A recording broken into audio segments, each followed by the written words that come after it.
It's Yeah. Friday. Yeah. You know what that means. Yeah. Yeah. Welcome everyone to episode 345 of everyone's favorite wrestling podcast, the F and Marks. I'm Jay. He is. I am the Brainless one. And I'm El Jefe. Another appearance from me. So close apart from the last one. Well, I mean, from the world famous Marquee Awards to now Royal Rumble weekend, as much as we knew we were going to have a jam-packed show going into this week, it got even more jam-packed. Crazier than it's ever been for anything, except for the week that Vince McMahon allegedly retired. Except for that week. This week went from all of a sudden we find out that Monday Night Raw is going to be streaming on Netflix, and more or less Netflix is now going to be basically the WWE network for everywhere outside of North America.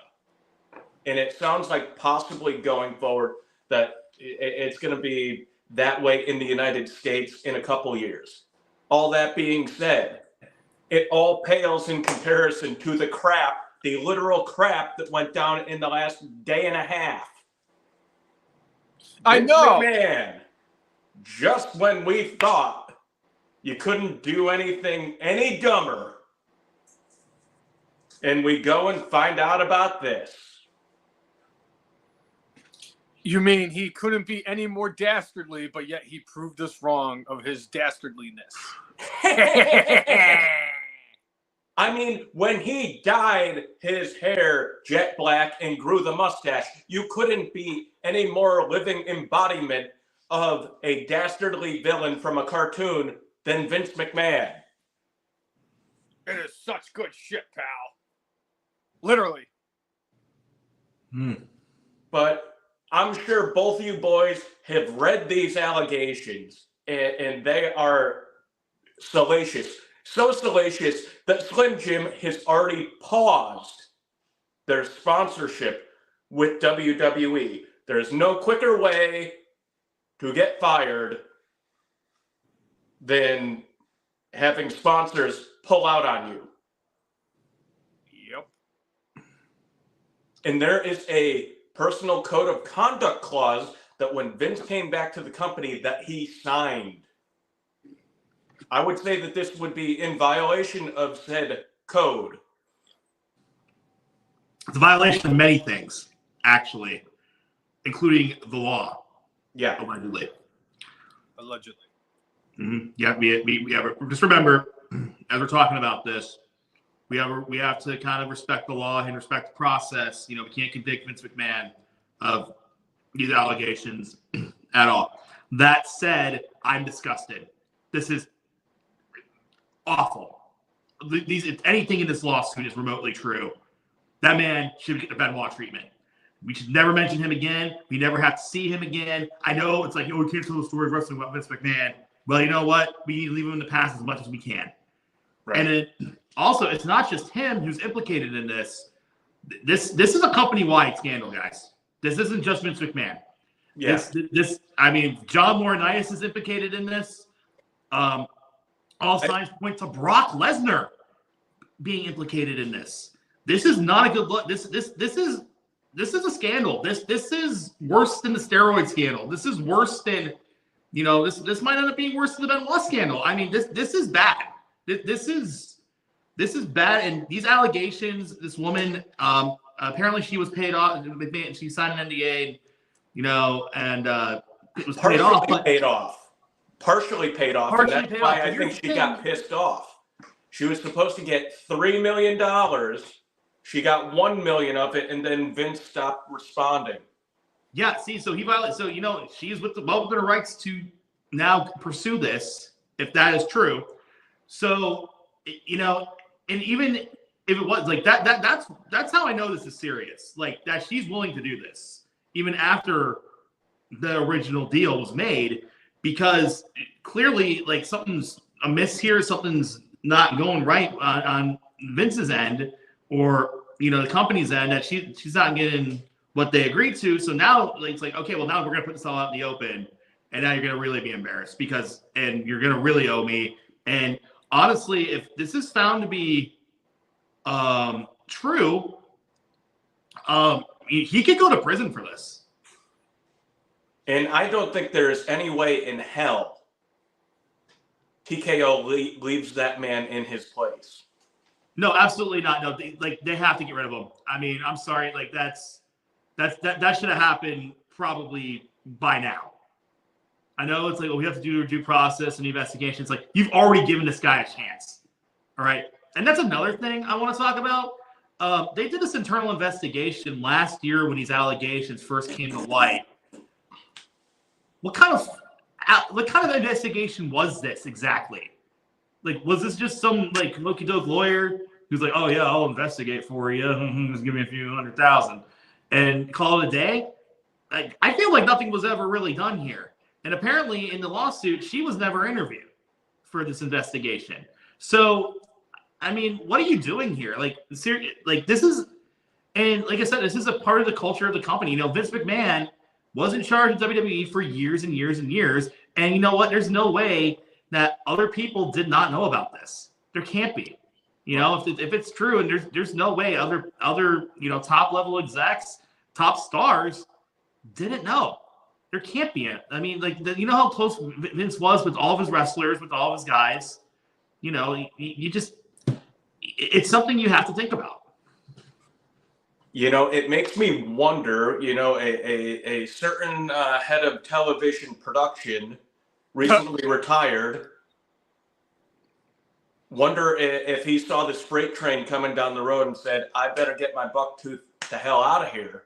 I wonder if he knows anything. And he probably does. His office is right outside of where Vince's was. No, then he had to have known. I mean, if this is true, he had to have known. Not necessarily, though, El Jefe, because it is very possible that he had his headphones on as he was watching beaver porn, as Vince McMahon was doing whatever he was doing in his office. But you know what? And on all seriousness, that's a very good point, because Kevin Dunn really did just quit. It was out of the blue. Just like that. He's like, yeah, I'm retiring tomorrow. Give him like no notice, and then the next day they're like, yeah, we're gonna, Kevin Dunn's done. No pun intended. Right. But it does seem to kind of raise a few red flags about whether or not this had anything to do with it. About whether or not Vince's right-hand man, and believe me, nobody was more of his right-hand man or up his ass than Kevin Dunn. Right. What does he know? Was he a part of any of this? Well, when you hear about like some of these allegations of it happening, like in like a room where like it was Vince's personal space, and like more or less sound like she got locked into an area. Again, if you've seen any like WWE docs, whenever they go into Vince's office, the person's office right outside his is Kevin Dunn's. The fact that allegedly he's showing around pictures to all the boys and the tech team, oh, look at this, ha, ha, ha, ha. And then reading the texts that allegedly were from Vince to this woman, it's just absolutely disgusting. Disgusting. One thing about the text messages that I thought was very interesting, and I'm probably reading more into this than I should be, is the amount of grammatical errors and mispronunciations of words that he was using, and just like, I'm gonna do, like, instead of doing B-E, put B, and he absolutely obliterated the English language. I swear, I thought he went to Bristol Eastern like I did the way he was texting to her. Your text messages are far more grammatically correct than Vince's. Yeah, I can at least understand you. Yeah. Thank you. And you guys, but I mean, to be fair, you guys do speak Brainless, so you got an edge over everyone else. But it's so crazy that all this stuff is now coming around, and now we have Vince McMahon painted in a light that we were literally just talking about not too long ago. Yeah. And we were wondering when the other shoe was going to fall, because eventually it was going to happen, because we knew that there was more to this, because there was a lot of hush-hush and secret. You didn't mention the investigation and how poorly it was. maybe, just maybe, it was the same people who did the internal investigation and the all-out brawl between CM Punk and the Young Bucks. Or the same people that did the Velveteen Dream one. Yeah, that's more likely. But beyond that, there were it was almost half the board of directors resigned over that investigation and how it was handled. What including his own daughter, when Vince strong-armed himself back in. I mean, including his own daughter. She resigned from WWE. So this is just. Am I shocked by this? I'm not. I'm not shocked by the Vince McMahon part. I'm shocked by the broad scale of this lawsuit and how wide this could be in a company like WWE. And you gotta wonder if TKO is like, oh my God, did we just make a mistake? Because all this really happened before the merger happened. So now they're gonna have to deal with all these issues. And then The Rock just joined the board of directors just the other day, right? But the day before, he's standing right next to McMahon at the New York Stock Exchange, ringing the bell. So now The Rock's probably gonna have to save some face here. Triple H. I mean, no one closer than family. Vince. It's family. It's family. I mean, this is going to be a very difficult time for WWE, and it sucks in a way for the talent that had nothing to do with this, and people who work there who had nothing to do with this, because things are going so well right now. Yeah, I mean, they just so well. $5 billion from Netflix. It is a guaranteed 5-year deal that could turn into up to a 20-year deal. Oof. Like they're calling it a 10-year deal, but there's an out clause after 5 years if Netflix doesn't feel it's working for them. But they could get to the 10-year mark, and Netflix could extend them up to another 10 years after that. So more or less, it sounds like Netflix has become the WWE network. Oh, by the way, next month we are on the precipice of 10 years, 10-year anniversary of the start of the WWE network. And that changed the game, and it really really gave a lot of access that we just never had before. But now it's like, does Netflix have an out in this deal if this gets really bad? I mean, is it a finalized deal? Is it signed, sealed, delivered? Are they ready to do this, or was it preliminary announcement? I'm not entirely sure. I didn't read too much into it because I was like, I'm still not paying for Netflix. So, right. But it just the timing of this could not be worse. And this is of their own doing. This is of the company's own doing. They could have really got away from this. Well, first of all, it should never have happened if it happened. Like that, I'm sorry. Like it should never have even been a thought or a process. Like no normal human beings participate in this kind of thing. What TKO should have done almost immediately, like whatever they were making the deal with Vince, said, "We're sorry, we cannot keep you aboard." They have memos saying, "We know that Vince McMahon is a liability. He could cost the company money." Yeah. They should have just said, they should have just pulled the plug on him. I mean, Here's the thing. Vince has been protected for a very long time for a couple of reasons. One, he owned the company. It was his thing. He owned it, so no one could really touch him. The second thing is mainstream news outlets don't really touch professional wrestling. A scandal that's in the wrestling realms, unless it was like the only times I can think of, or the steroid scandal and the Benoit scandal. That's really the only times mainstream media ever really touches professional wrestling, unless it's like, WrestleMania, you'll see them like Today's Show the day after. You'll see them on some of the late night shows. But that's all fluff. That's not hard reporting on it. Like ESPN doesn't touch them, any of that.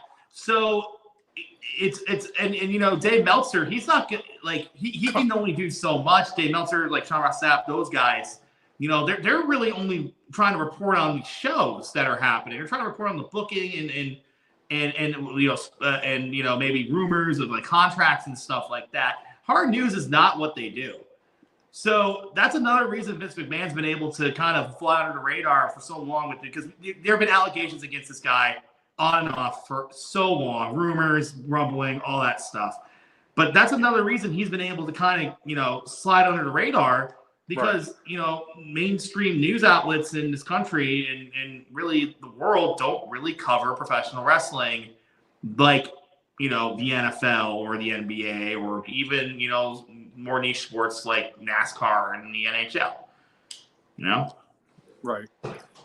And it's funny that you mentioned Meltzer, because we all know that Dave Meltzer is more concerned about handing out 5-star matches to any wrestler on planet Earth whose name isn't Kurt Angle. And you mentioned Sean Ross Sapp, who, yes, he's not going to report about that too, because he's going to be too busy whining and crying about something that happened in wrestling that he has no control over. Or the fact that people just make fun of him because he's a whiny little tool from Kentucky. But it's crazy to think, because with the whole mainstream thing, the first time I do remember, Jeff, was when they, for ESPN to cover WWE, was when Chris Benoit died. Because I remember how big of a deal it was, because, the night it happened, Raw ended, they did the memorial show, and as soon as the memorial show was over, for whatever reason, I decided to go on ESPN, and that was the top story. They said former WWE superstar Chris Benoit, and that was when the story dropped. And it needs to be a significant story of the capacity of, Benoit doing what he did, or Vince doing what he did. Yes, I mean, it's, The Rock came back. Oh, yeah, ESPN's going to post about it. But a lot of times they're not going to cover a lot of the stuff that wrestling does. And I think because that's how I even got to the article, was the fact that I did read it on ESPN. And, it's crazy, because all these years, Vince McMahon, obviously, because this has been going on for a lot longer than what this woman said, because there was other people over many years in WWE that made accusations about Vince McMahon for his indiscretions that he's done in the past. You go back to the 80s, the female referee who recently just got money from Vince. Yeah. I mean, she told people back in the 80s that Vince raped her. And that never went to trial, that never went to court, but Vince paid her money, I think more or less to make sure that this wasn't out there in the press while he was trying to get the deal done with Endeavor. Right. And there's been that. I mean, there have been so many stories over the years. I mean, look even back to the Attitude Era, the stuff that they would do on camera where we would make girls bark like dogs and more or less force them in character to kiss him and make out with him and touch him and kiss his ass. Yeah. That stuff right there, to me, makes it seem incredibly plausible that these things that this woman is alleging of Vince McMahon, it makes me think it's 100% possible within him and his character.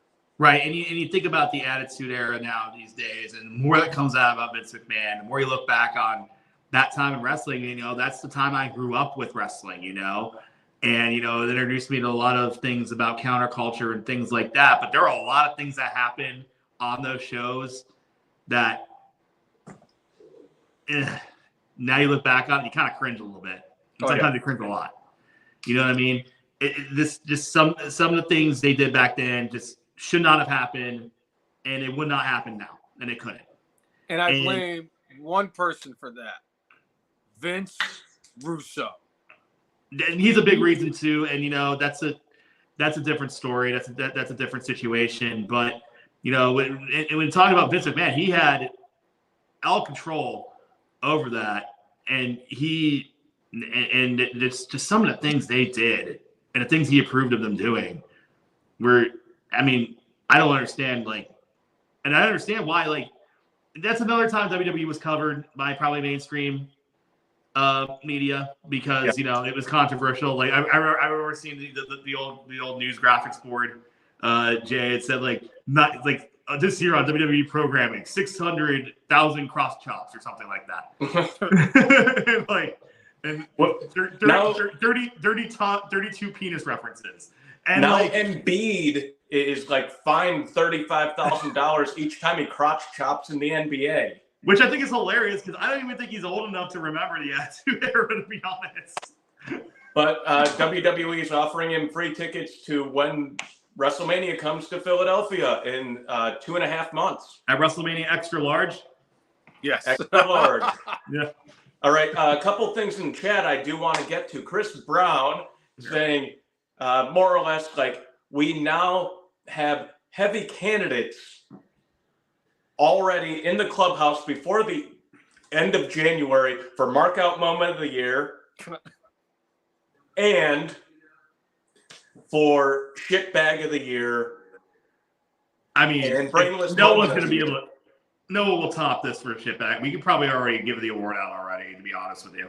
Well, It would take a lot to unseat this. This is There, great. there was talk of turning this into the Vince McMahon shit bag of the year award.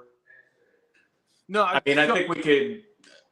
We should probably retire the name Vince McMahon if this stuff is proved to be true. Even if it's not proved to be true, I mean, it smells like there's an awful lot of smoke here. we keep forgetting one thing that we haven't mentioned yet in the podcast about how Vince McMahon has been getting away with all this shit. And I got 2 words for you, and it's not suck it. Jerry McDivitt. That dude got Jimmy Fly Snuka. Yeah, Jimmy Fly Snuka. Superfly Jimmy Snuka off of a murder charge in what was the 80s, right, Cousin Jay? The 80s, yeah, early 80s. And until he was almost in his deathbed before they finally prosecuted him and he had to serve time, and then he died pretty much a year or 2 after he got convicted. I don't even think he served convicted. time. They said he was mentally unfit. Oh, maybe that's what it was. Because his dementia was so bad it didn't even matter at that point. But that's kind of similar to Al Capone. Al Capone at the end of his life was so crazy that they're like, "Oh, we don't need you in prison anymore. You could go home, Al." But that has to play a major role in this of why all of this shit happened and nothing was said of it for some of it for 20 years, like you said with the former lady ref that he paid. At right? this point, it's almost 40 years ago. 40 I years think it was ago. like 1986. Yeah. But like, it's just, isn't it kind of coincidental this is all coming out and Jerry McDivitt not too long ago announced that he was going to be retiring soon? Well, because being in league with Vince McMahon is soul-sucking and is going to shorten your life. Fair enough.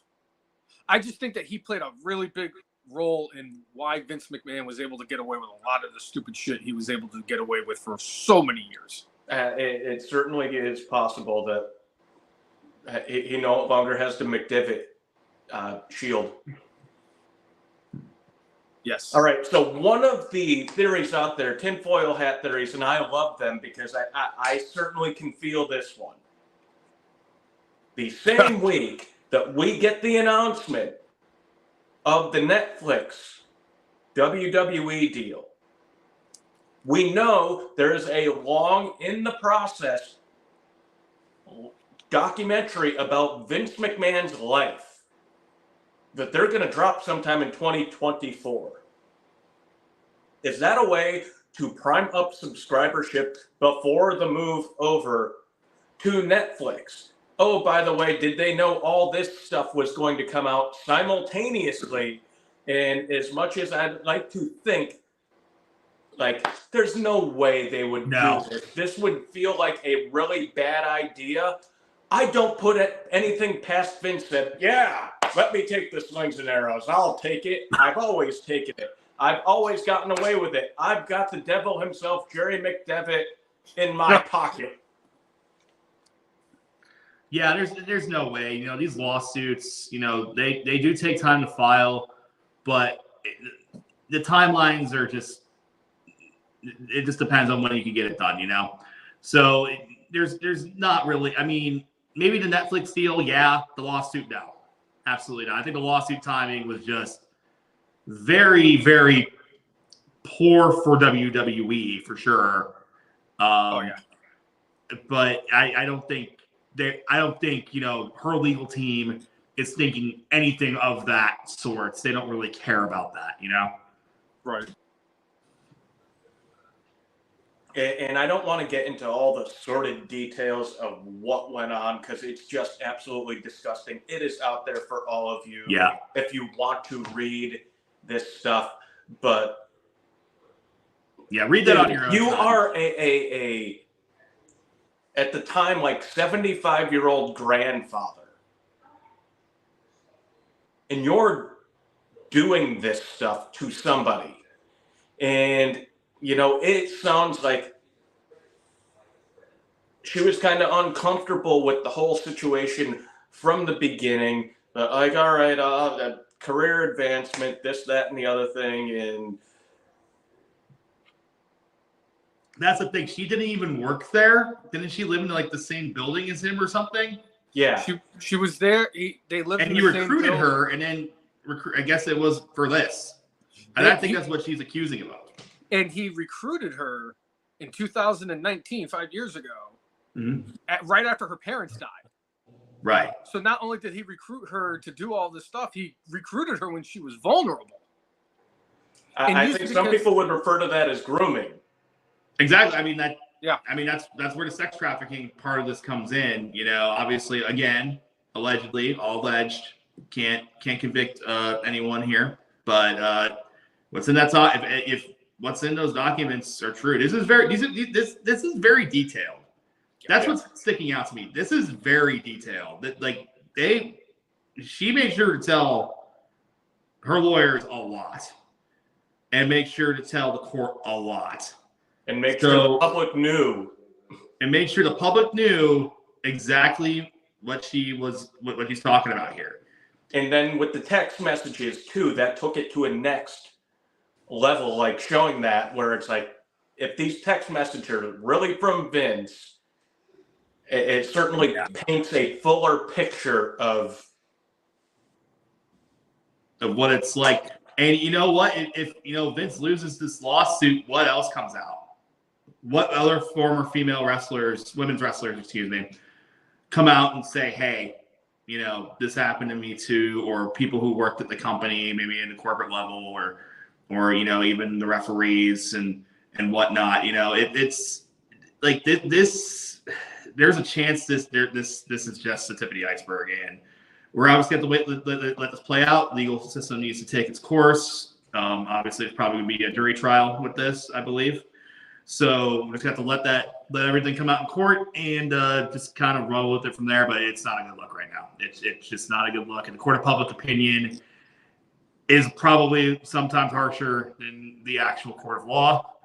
So now WWE has this PR nightmare on them, and they're not going to be able to get away from this one.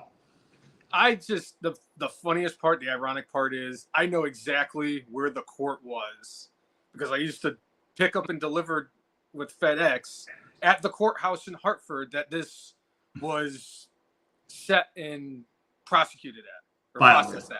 Yeah. Filed it, yes.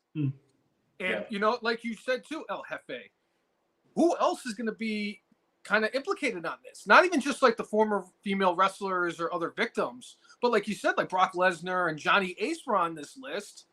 Well, Brock's name was not specifically on there, although they narrowed it down to exactly one person. They didn't name his name. Yeah. And I don't know why they were trying to be coy with the name, UFC heavyweight champion and world heavyweight champion in WWE. It's like, there's exactly one only person. Exactly. Some people were trying to say it was Riddle. I'm like, no, this wasn't. I mean, Riddle's a piece of shit, but it's not. It wasn't him. The only other possible two people it could be is Ronda Rousey. No. Exactly. Or Bobby Lashley if she got confused with Bobby Lashley being an MMA fighter and a heavyweight champion. But I highly doubt it. It sounds like it's not. I highly doubt it. Yeah. Because, I mean, I think Brock Lesnar is internationally known. I think a lot of people know who that is, even if you don't watch wrestling or UFC. People know that name. But it's not even just like this one woman that has come out. What makes us think that maybe he did this type of deal with other women that signed these NDAs and just didn't pay them and just ignored them? And then this could be, like you said, this could be just the biggest freaking scandal that WWE can have right now. And it's crazy for me to think that all of this could just blow the fuck up right now, because this is it's going to get uglier before it gets prettier. Oh, for sure. And, I mean, And go ahead, yeah, go ahead. Vince is going to either get suspended or outright let go. I think they'll probably move to suspend him to at least make it appear like they're trying to take this seriously, and they'll wait for the legal stuff to happen and then make their decision after that. I think similar to the Velveteen Dream situation, where they're like, well, we couldn't legally prove anything, so we can't fire him with cause. Okay, we'll kind of bury him on the card. So maybe that's what they've been trying to do all along with Vince, is like, oh, and we're going to put him in a little corner office here, even though he still has a title and he still has this, that, and the other thing. But if the allegations are correct, he should, as Jessica's saying, go to prison. Absolutely, because it just comes out. I mean, this is a civil lawsuit. Let's be very clear about that. But this is proven in court. I mean, he could be criminally investigated. Like this is serious, guys. This is not. This isn't like, this isn't. This doesn't seem like it smells like bullshit. It just doesn't. It's not like the T-shirt says. It is not good shit, pal. Exactly. It's just not. I mean, that there's no way around it, and it's really hard as a fan, to even want to even be able to talk about wrestling right now.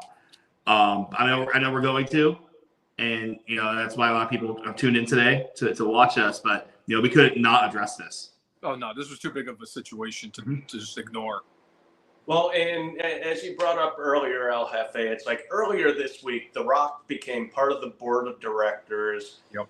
There's a lot of, clearly when he showed up at day one and what he said, oh, okay, he's coming back for WrestleMania and going to do his thing.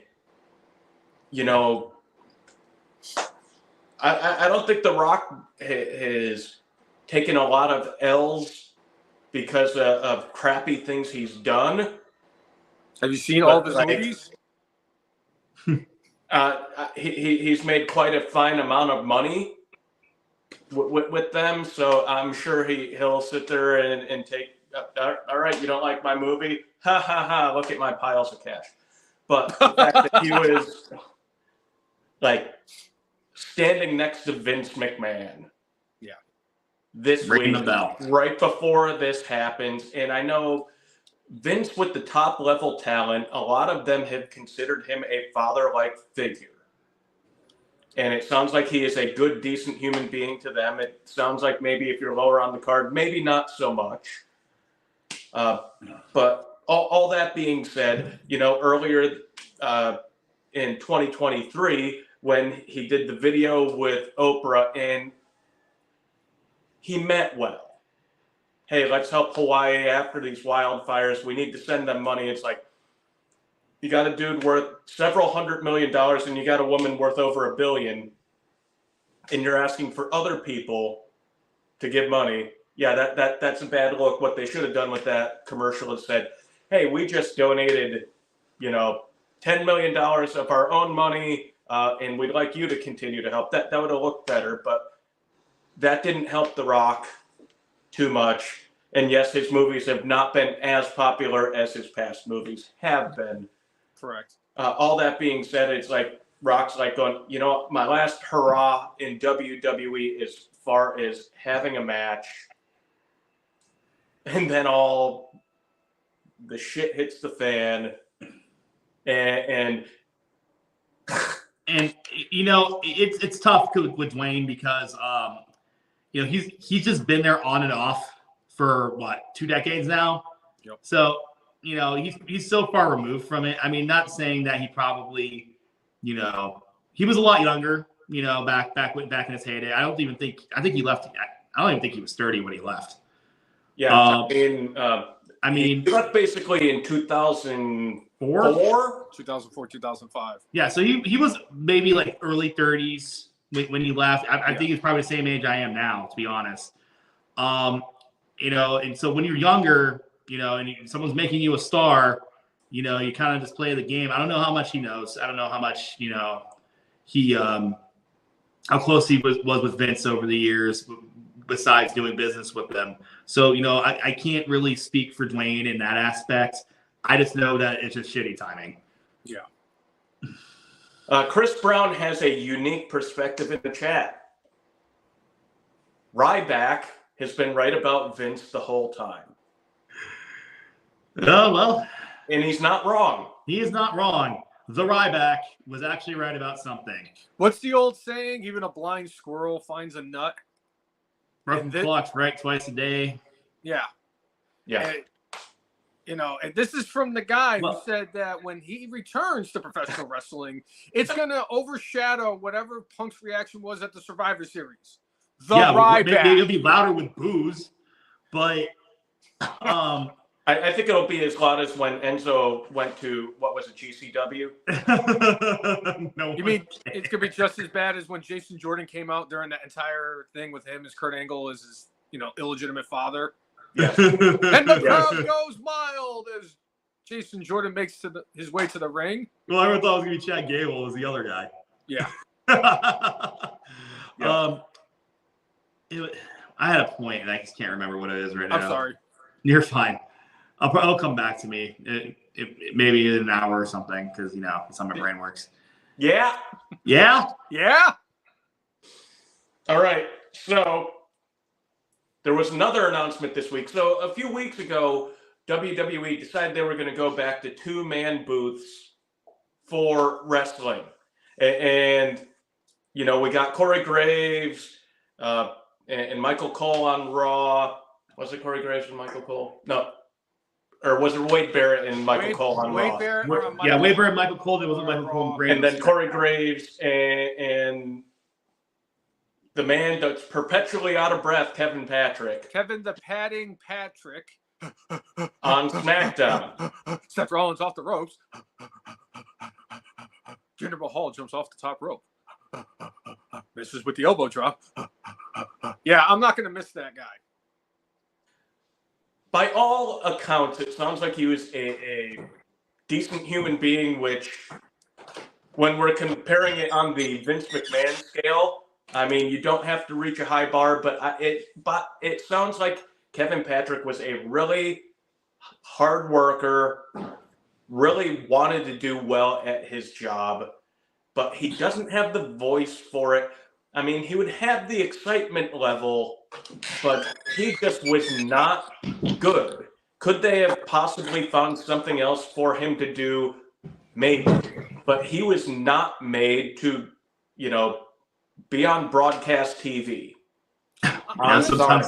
Just not very good. Honestly, if he was very tolerable when he was on the pre-shows. I had no issue with him because, granted, the pre-show had the GOAT Booker T, and then they had the other sleazeball Jerry Lawler, who I'm really going to be curious to see if he actually comes up in any of this shit, because we all know Jerry Lawler's not a saint either.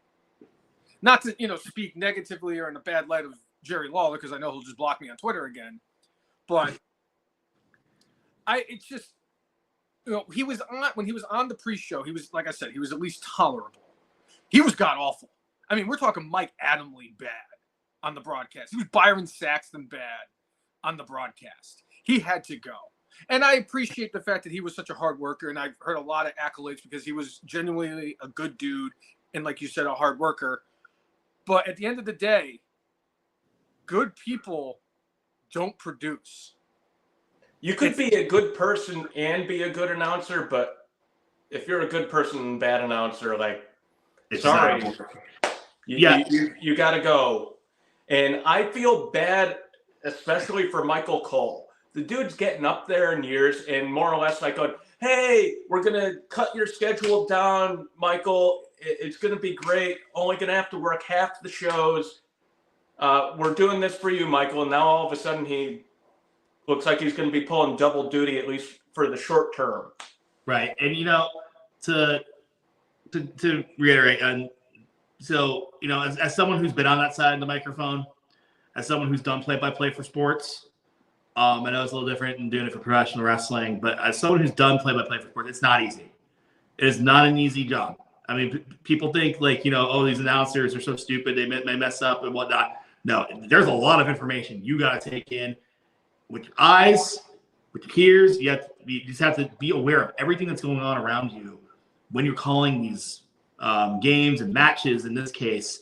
And some people just don't have it. They can come across really well like as a host on a pre-show, with pre-produced things and scripts and stuff. That's fine. But when you're flying by the seat of your pants, seeing what you're seeing, I mean, obviously it's wrestling, so you kind of know what's coming. But sometimes you just don't, and you just have to call the match. And sometimes that's tough. We've seen people be complete shit and then become great. Like, people didn't like Michael Cole at first. Michael Cole sucked for a long time. Yeah. But he still worked his ass off. He got better and better over the years, and now, like, I can't even imagine WWE without him, because he really is the voice of WWE at this point. He is. Like, now, obviously, in my head, Jim Ross's voice will always play when I'm watching wrestling. But by God. Yeah, by God, he got killed. But now it's Michael Cole. Michael Cole is the man when it comes behind the microphone now, and he's gotten so much better. And except for when he was a heel, that really sucked. But that was an experiment. So we're going to let that one slide. And that was like, 10, 15 years ago now. But but people like the guy we're talking about, what's his name again? Kevin Patrick. I always call him Nick Patrick. I want to call him Nick Patrick like every time. But he, it sucks that happened to him. And who was the other guy who was on Raw a couple years ago? Adnan Burke. Yeah. Maybe he just wasn't made for professional like wrestling. 4 weeks. Yeah, maybe he just wasn't made for professional wrestling. Maybe he's better at calling, legitimate sports like football, basketball. And a lot of guys are. And the other one was Morrow. Jimmy Smith too. Jimmy Smith was the other guy. That was the guy they got from, because I remember they got Adnan Burke from ESPN. Now that I think about it, it was Adnan Burke who they got from ESPN. He stuck around for like half a year or so, and then they replaced him with Jimmy Smith. And I remember when he got let go from WWE, he was severely butthurt. And Jay and I talked about it on the podcast, and we said he was good, but what stood out about Jimmy Smith? He was a great play-by-play guy, and he did it, as good of a job. But like you mentioned, Jim Ross. By God, he's broken in half. Yeah. You think about Gorilla Monsoon. Will you stop it, Bobby? You even think about McMahon, like. What a maneuver. You remember his voice too. It's gotta be Kane. It's gotta be Kane. Like, it just shows it's very hard to find a guy that you can, or even a woman that you could trust behind the microphone for a long period of time. Like, I thought the world of Vic Joseph. I always think the world of Vic Joseph. I think he deserves another shot at the big chair. But, the first time around, that still sticks out in people's minds. Yeah. And he's done. And announcers don't grow on trees. No, they don't. I mean, I'm like, there's a reason, like, when you're watching an NFL broadcast, there's a reason, like, Jim Nantz and Mike Tirico and Al Michaels. And Al Michaels and Ian Eagle.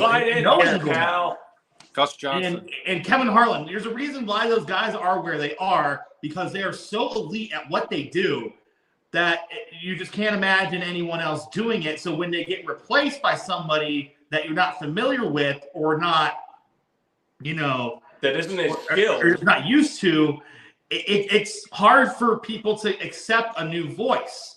So you have to make yourself stand out. And I agree, because the one time I think of when it comes to all sports with announced teams, I always think about when John Madden and Pat Summerall finally retired. And John Madden went and did the Al Michaels thing for, I think it was Monday Night Football. And then Pat Summerall kind of stuck around and was working with a bunch of nobodies. But when Pat Summerall and John Madden stopped working together, and they replaced them with Joe Buck, who I actually have an affinity towards. I actually enjoy Joe Buck as an announcer. And that god-awful piece of shit overrated quarterback Troy Aikman, I was completely against it. And hell, I remember when they first started and they had Chris Collinsworth. It was Aikman, Buck, and Collinsworth. Now here's a guy. And here's a guy. And I hated Chris Collinsworth with a passion. I mean, you had the smoker's cough laugh thing that you did to be your impersonation of Collinsworth. Well, Al. Yeah. Here's the guy. Chris Brown in the chat says Joe Buck, and I quote, "fucking sucks." See, dude, I have every reason to not like Joe Buck after certain things he said during the World Series over and over again in 2016. But you know what? I understood what he was doing. He was telling a good story. He understood people maybe tuning in and out. Like he's a good announcer. I think he's great. And I know like people are like, oh, he only got a job because of his dad. It's like, well, you look at Ian Eagle's kid. He's great. You know, and Joe Buck took a long time for him to get great, but he is great. And honestly, I mean, obviously, this is all opinion based. You know, we could all have opinions about announcers all day. But like when it comes to WWE, it's just very like even like Morrow, for example. Morrow stood out, right? You know, some people didn't like Morrow for being too outlandish or whatnot. But I like Morrow because he stood out. He was different. He actually called the matches. So him and Nigel are goats. Yes. Together they are goat. Specifically, I mean, go to the Cassius Ohno versus.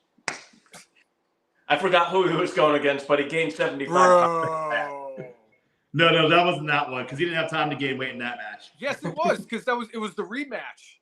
Oh, the rematch. Yeah. That's right. Oh, okay. Yeah. All right. I'm sorry. It's Cassius Ohno. I remember all the stupid Cassius Ohno. See, even he's more memorable than Jimmy Smith.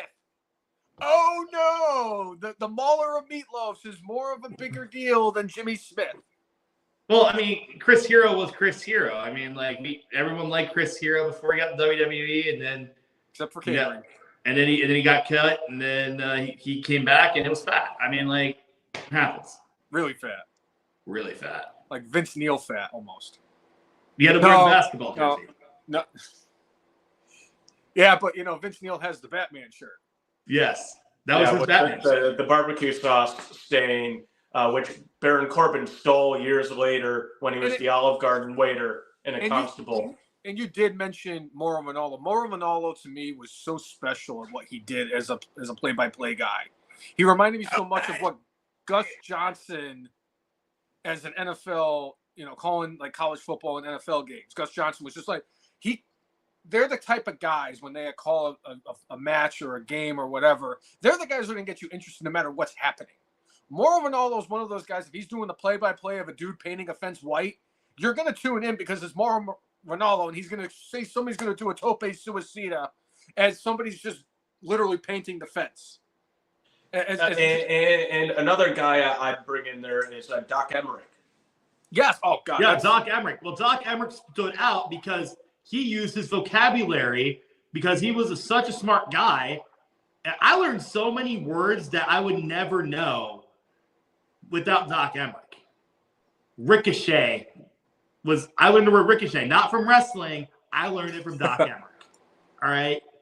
Like that guy, because he was in a video game that I played growing up. It was NHL Face Off 2000. It was him and Darren Pang calling this hockey game, and that's where I first started kind of realizing, maybe I want to try that one day. Be like him, be like Gus Johnson, be like Jim Nance. I could never be on their level ever. I don't know, Jim. I think you could have been. I think it's a touchback, Jim. But if you watch sports at any time in your life, or just watch wrestling at any time in your life, these are like the soundtracks of our lives, essentially. Yeah. These are the people that we that influence us in a way. They influence maybe our vocabulary in certain ways too, especially when you're growing up and you're young and impressionable. Unfortunately for Kevin Patrick, it just didn't work out. But you know what? It just proves it's hard to find the next guy. Michael Cole, he's he's in his mid-50s now?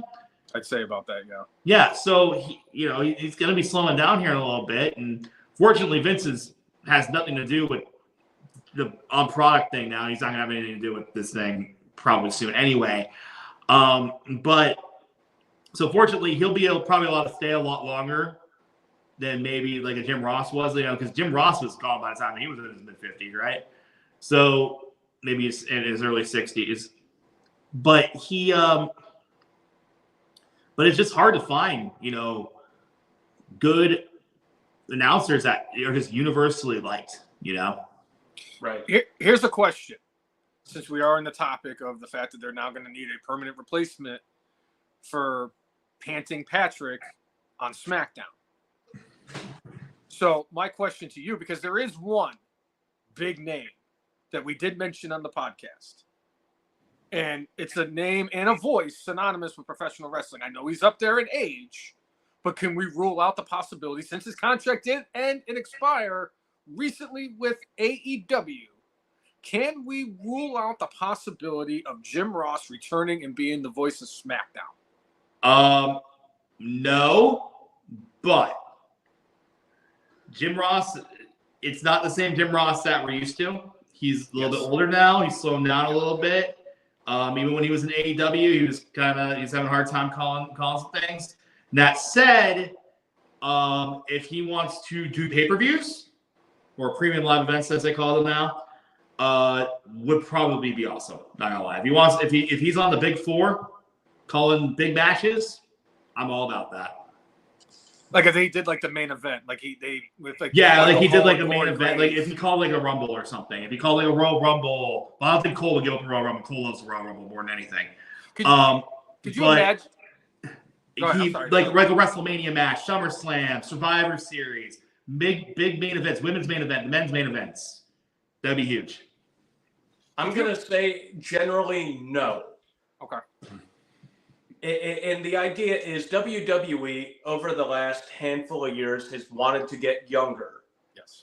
Now, if they want to utilize Jim Ross as a stopgap, maybe if they think Vic Joseph is like a year or two developmental away from really being able to have another shot at that chair, maybe you could bring him in. But again, like what Hefe was saying, he's slowed down a lot. I think if you had him as part of a 3-person booth at the Royal Rumble and calling like the Rumble match, I would feel better about that than having him be the primary play-by-play guy, because the edict from the top was they wanted to have 2-person booths. So the fact that Jim Ross would be the person that would have to carry that, I don't think would be great at this point in time. The travel schedule for WWE at this point in his life, I would say no. I would lean more towards what Hefe is saying, like maybe the occasional big event. I don't think it'd be Jim Ross. Now, if they want to find somebody who's out there who might, not be in the wrestling sphere, I mean, Pat McAfee is like a freaking unicorn. The thing, though, with McAfee is he's color commentary. He is not play-by-play. No, he cannot do play-by-play. Absolutely not. Absolutely not. No. But it would be another disastrous. play-by-play person out there that knows enough about professional wrestling, takes it serious enough that could do that? Excalibur. He's also a color guy, right? He's the color guy. He's Kevin Patrick's. He's AEW's Kevin Patrick. Yeah, except he gets to wear a mask. That doesn't help. Yeah, so we don't know who he is. Yeah, it's anonymous. He looks stupid with that mask when he's calling matches. Let's be serious for 2 seconds. Let's not lie to each other. So when Rey Mysterio starts calling matches in a few years when he retires. No, because Rey Mysterio looks cool in his mask. Excalibur looks like a douchebag with a mask on that has no reason wearing a mask while he's calling matches. You know who actually would be a really good choice? CM Punk. No, Punk did great. Remember when he was on commentary, about when he was recovering from an injury, and then John Cena spilled his diet soda, and then they had a feud over it? Pepsi Phil. I am the best in this ring. I am the best on this microphone. Hell, I'm the best over there on commentary. But the thing is a guy like CM Punk could do it. Whether or not he would want to do something like that at this point when he's just come back, clearly the answer would be no. But is there somebody like that who has the gift of gab that could jump in there at a moment's notice and be a play-by-play person? I think I have a guy in mind, and Bobby may not like it, but it's Kevin Owens. He'd be great at it. He'd be hilarious. He'd be sharp. He's a great talker.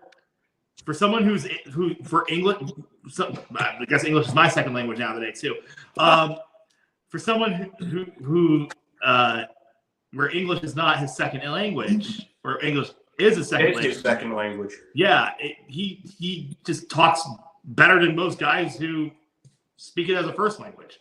So right, and then he can bridge that gap, international gap as well. So I think he would be a great choice. And I think he can jump into play-by-play too. Because think about it, like not many former wrestlers do that. Only one that sticks out in my mind is Gorilla Monsoon. So the thing with Gorilla when he did it was so rare for one of the professional wrestlers to transition into being the play-by-play guy, because a lot of those guys, like the Jesse Venturas, the Bobby Heenans, the Jerry Lawlers, the Corey Graves, they all transition from being a wrestler. Can you dig it? Sucker!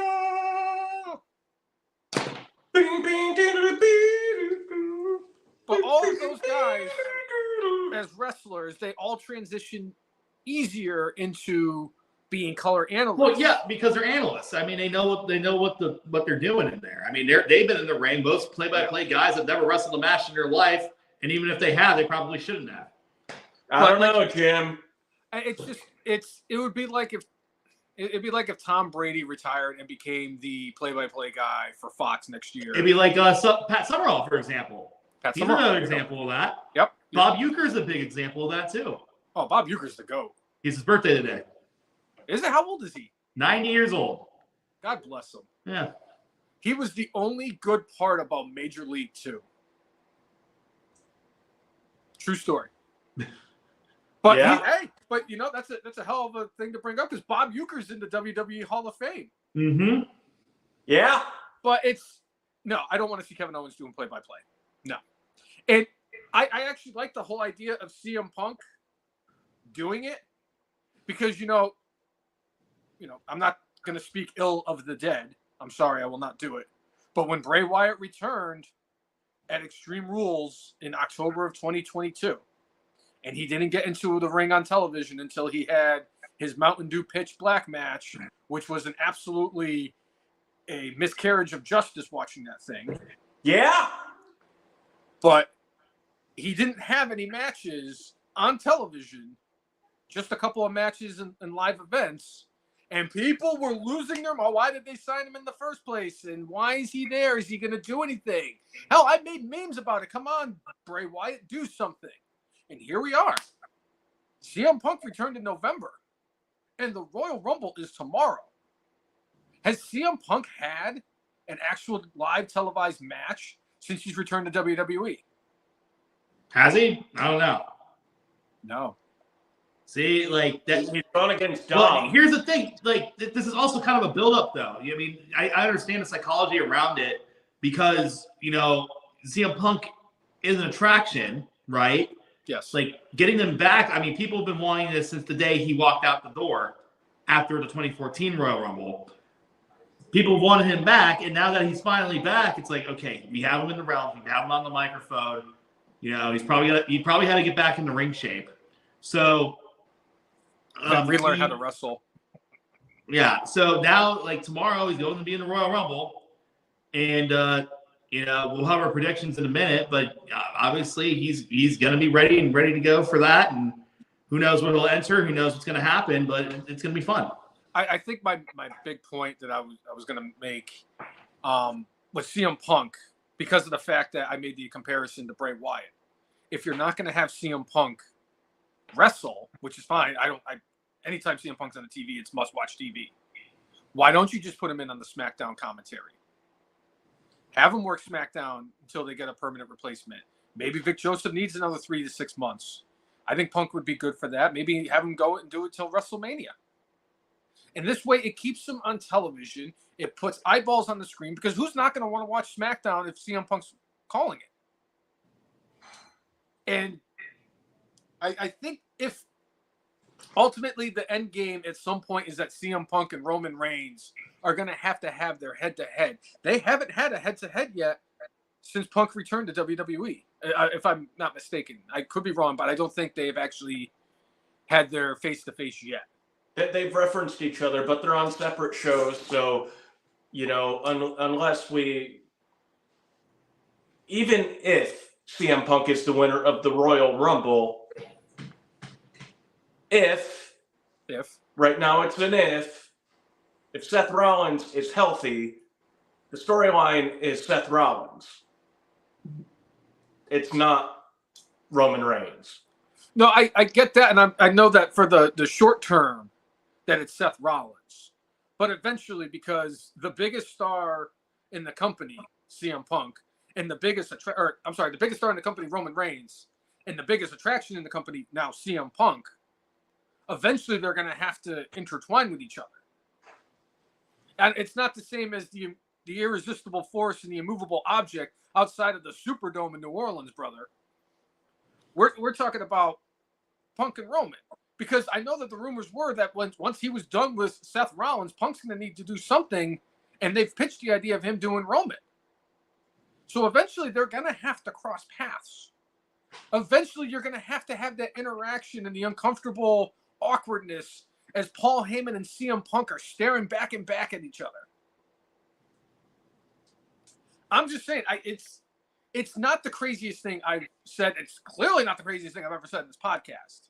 It's just a thought of having possibly CM Punk potentially, if you're not going to have him wrestle, and I know he's the special attraction, but like I've said before, him on TV is better than not having him on TV, and I'd rather him do color commentary because he's really good at it than to just have him show up once every 2-3 weeks and, not talk about what happened in AEW.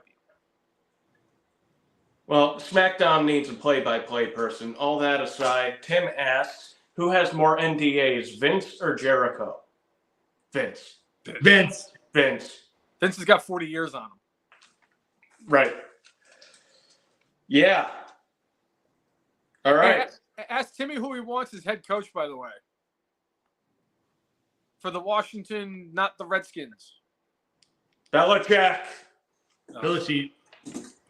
They have a general manager. He's not going to work with a general manager. Yeah. Belichick and Nick Saban are going to co-host a podcast together. And they're going to call it, We're On to Cincinnati. Satan and the Goat. Satan and Satan. Satan cheat. But, all right. You did mention Seth Rollins. Yeah.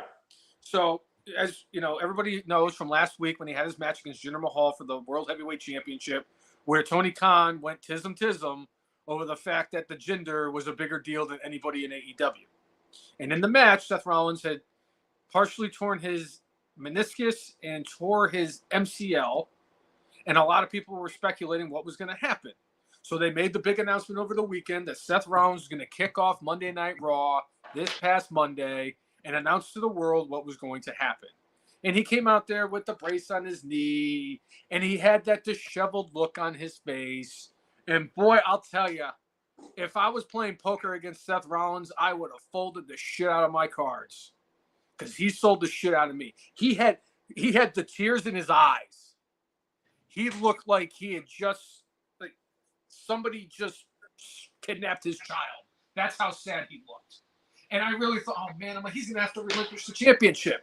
And then here comes Gunther with his pals of Imperium. And Gunther did cut a pretty decent promo and told Seth how he felt about him and everything. And then he said that I hope you get well and I look forward to when you return. And Seth was like, I didn't relinquish the championship. You didn't let me finish. So now, can I finish? Seth Rollins, with a torn MCL and meniscus, is somehow, some way going to gut it out and make it to WrestleMania to defend the championship against CM Punk or Gunther or Cody Rhodes or whoever it is that wins the Royal Rumble potentially. I am shocked that he did not relinquish the championship on Monday. Stunned. What was your guys' thoughts on Seth Rollins' announcement on Monday? Jeff, we'll go to you first. You know me first? Okay. Yeah. It's kind of surprising. That's a significant injury. You don't really come back from that very quickly. No. That's a months-long recovery. So the fact that they're letting him hold on to the title for now is a little interesting. Do they think he'll be ready for WrestleMania? See, here's the thing with these kind of injuries. That's going to be tough, man. He probably could wrestle on it if he lets it heal enough without surgery. But as soon as that match happens, he's probably going to have to take time off, like a significant amount of time off. So it'll be interesting to see if that's what the plan is, if they're just going to clear him to do that and have a match with whomever at WrestleMania. But I was pretty surprised by it. Normally, when it's a ligament tear in a knee, you're sitting for a while. So I know it's not an ACL, but remember he did blow out a knee about 6-7 years ago when he was a champion. Yes. And he gave the belt up immediately. He was out for a good long time, and he came back completely healthy. I don't know if this is the same knee that he had fixed before. Maybe that's a factor into it. I'm not sure which knee it is. But it was just very interesting to me that they're just not letting him do it. I don't know if that's because they really don't want to mess with the plans, or he doesn't want to mess with the plans. I think this is more up to him than anything else. I really do think. Well, Go ahead, Jay. If you're looking at the chain of events that have gone on, Cody Rhodes should not have wrestled the match that he wrestled against Seth, and he did it. Seth, a few years ago, had a match against Triple H where allegedly he was not fully healed. It was a non-sanctioned match. He ended up defeating the game Triple H. Seth, I remember that. Has been wrestling hurt for quite a while. It is WrestleMania season, and they're professionals, and Seth has been doing this so long, and the person he's going against clearly will be somebody who's been doing this for a while. You're not going to put a newbie in a WrestleMania main event caliber thing. You're not going to put an unknown quantity in there. They'll put him in there with somebody that could make sure it's safe, that he will not injure himself any further. But I agree with you that he will be not leaving WrestleMania the champion. Like he's going to do there to get the title off of himself and move forward. Yeah, because, I think the last time this happened to him, if I remember it because it was like, I remember it being, it was very difficult for him to get the belt back, if you remember correctly. Yep. Because, he had to relinquish the title, and by the time he came back, I think John Cena was a champion. No. Triple H. What happened was he got injured, and you ready for this mind fuck? That was 9 years ago. Was it really? That was 2015 when he had that knee injury. Because he was champion after WrestleMania. Yeah. Because he came back in 2016 from the knee injury, and he curb stomped Roman Reigns. That was Roman who was champion. And then him and Roman had the match at the Money in the Bank. Roman was champion, heading into Money in the Bank as champion. Mm-hmm. Seth won the match and took the title from Roman. And then Plumber Mox came out with his briefcase and beat the visionary or the architect. And it was the night that all three members of the Shield were WWE champion in the same night. Yeah, that was, now that you've jogged my memory, that was really cool. I watched that with Jesse, actually. But yeah, that was really cool. I mean, that was a great moment in time. Thank you for reminding me of that. But yeah, I think this time around, it's just like he knew, these title reigns don't get the last unless your name's Roman Reigns. So what, or Gunther.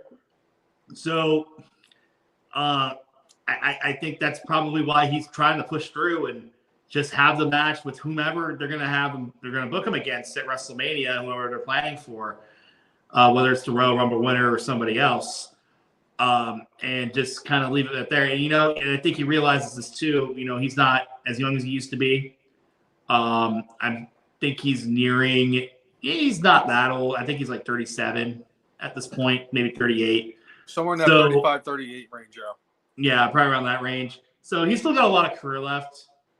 But he knows, you know, time's coming where he might have to do this part-time very soon. You know, he has a daughter now with Becky.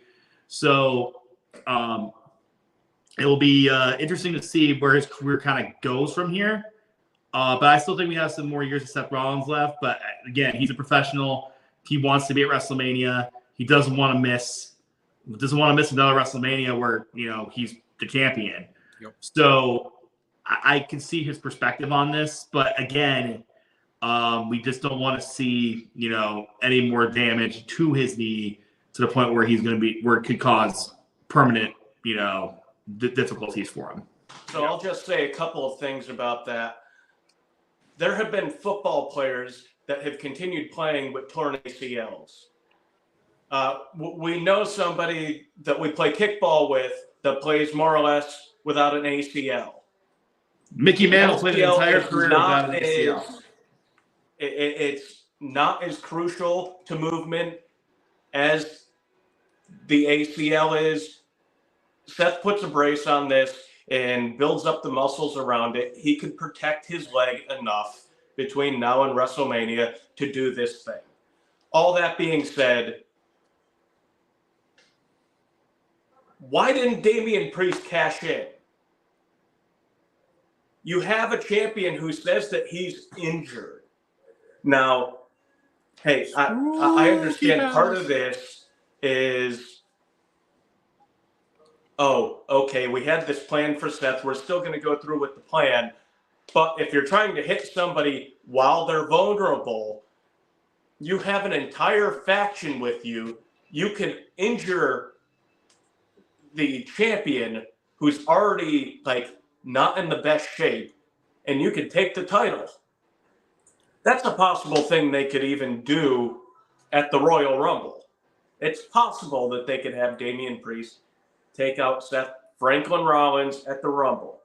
It's funny too, Jay, when he came out there and he was on his crutches with his braced up knee and he made his way to the ring. That was my first thought.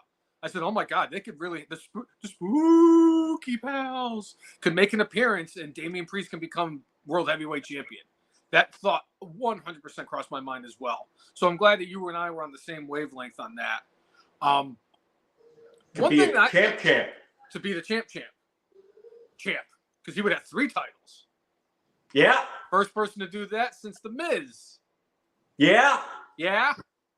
But yeah. One thing I took away from that was that they had Gunther, not CM Punk, who was there. I know that they teased the CM Punk and Cody Rhodes, you know, face to face, which, by the way, was awesome. That was one of the best face to face interactions I've seen between two people. And I can tell you right now, Tony Khan was crying for 4.5 hours after that while snorting cocaine. But I thought it was interesting that they went the route with Gunther.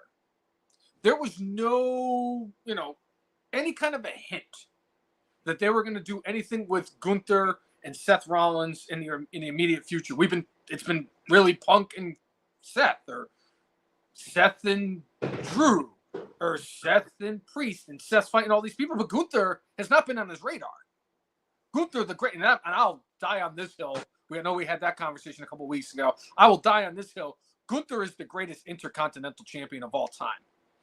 Even better than the Honky Tonk Man? He's better than the Honky Tonk Man, Miz, and Chris Jericho combined as Intercontinental Champion.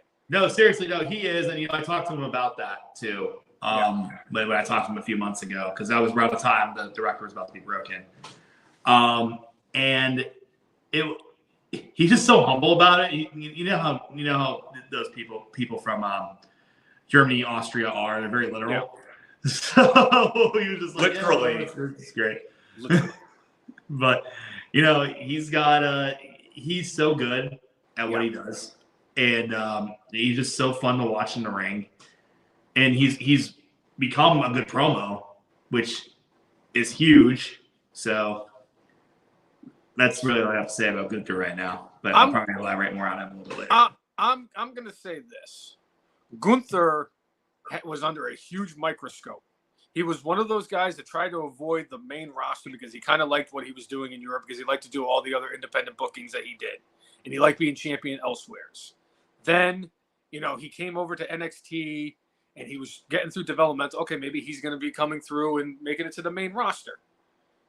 And the July 4th, the July 4th, before Vince McMahon was, "I'll see you around, pals.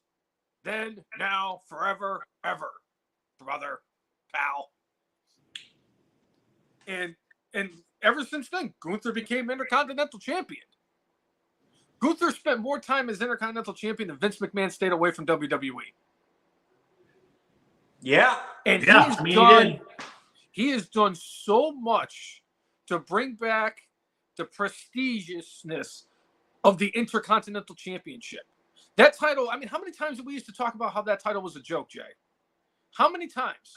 Over the years, just think about it. Even from a time when, I was a kid, it felt like a joke. Like around, I remember it was such a joke at one point. They merged it into the World Heavyweight title. Yep. That's how much no one cared about it. And then they brought it back, and then there would be some good reigns with it, and then there'd be jokes, and they have Santino fucking have it, and stuff like that. But this is the first champion, Intercontinental Champion, I can think of, especially just the reign itself, that's been taken seriously. And that's one thing I will give Triple H credit for. He treats every single title like it's important. Like people are chasing these titles to be the best. And that is something WWE has lacked really since Vince Russo was booking this shit. But really just since Vince McMahon kind of around 2007, 2008, around John Cena time. Yeah. And that is the biggest compliment Vince Russo has gotten on this show.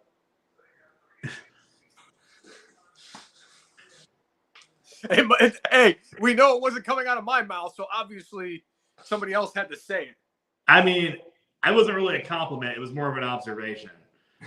It was funny, too, because before the podcast, I was doing my notes before the podcast, and I was reading about it, and I go to the second page of the website I see Vince Russo. I didn't even read the rest of the article. I saw his name. Oh, no, I never do. Nope.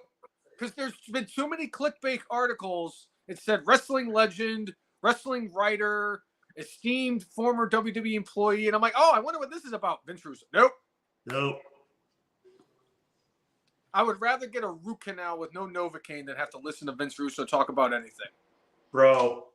What are you talking about? That Judy Bagwell on a forklift match was the shit, bro. Bro, Viagra on a pole, bro. Think about it. Get the crowd hard. But I agree, Jeff. I think it is great that Triple H has done everything to bring back the prestigious behind the United States and the Intercontinental Championship if we take away Austin Theory's reign as U.S. champion. Yeah. I have a theory. This guy sucks. Well, that was Vince, right? He was Vince's boy. Yeah. That was a Triple. I thought that was a Triple H call. I thought he was Vince's boy. He was Vince's boy. He was Vince's and they boy. restarted him. Yeah, I see. That wasn't too long after he got knocked. You got knocked the fuck out, man, by the Gypsy King. Oh yeah. Was it Cardiff for Clash at the Castle? Clash at the Castle, where the greatest wrestling match that ever existed happened between the GOAT Sheamus and the GOAT Gunther. Yeah. Big meaty men. But I think it is great because the shit out of each other. Big beefy men slapping the shit out of each other. I cannot wait until what's the other big dude's name? He's starting to do some other stuff. Omos? No, I'm gonna mention him later. Yeah. Died in NXT. Bronson Reed. Oh, Bronson Reed. Yeah. His character development, because his favorite. Him and Gunther had another one where there was big beefy men slapping the shit out of each other.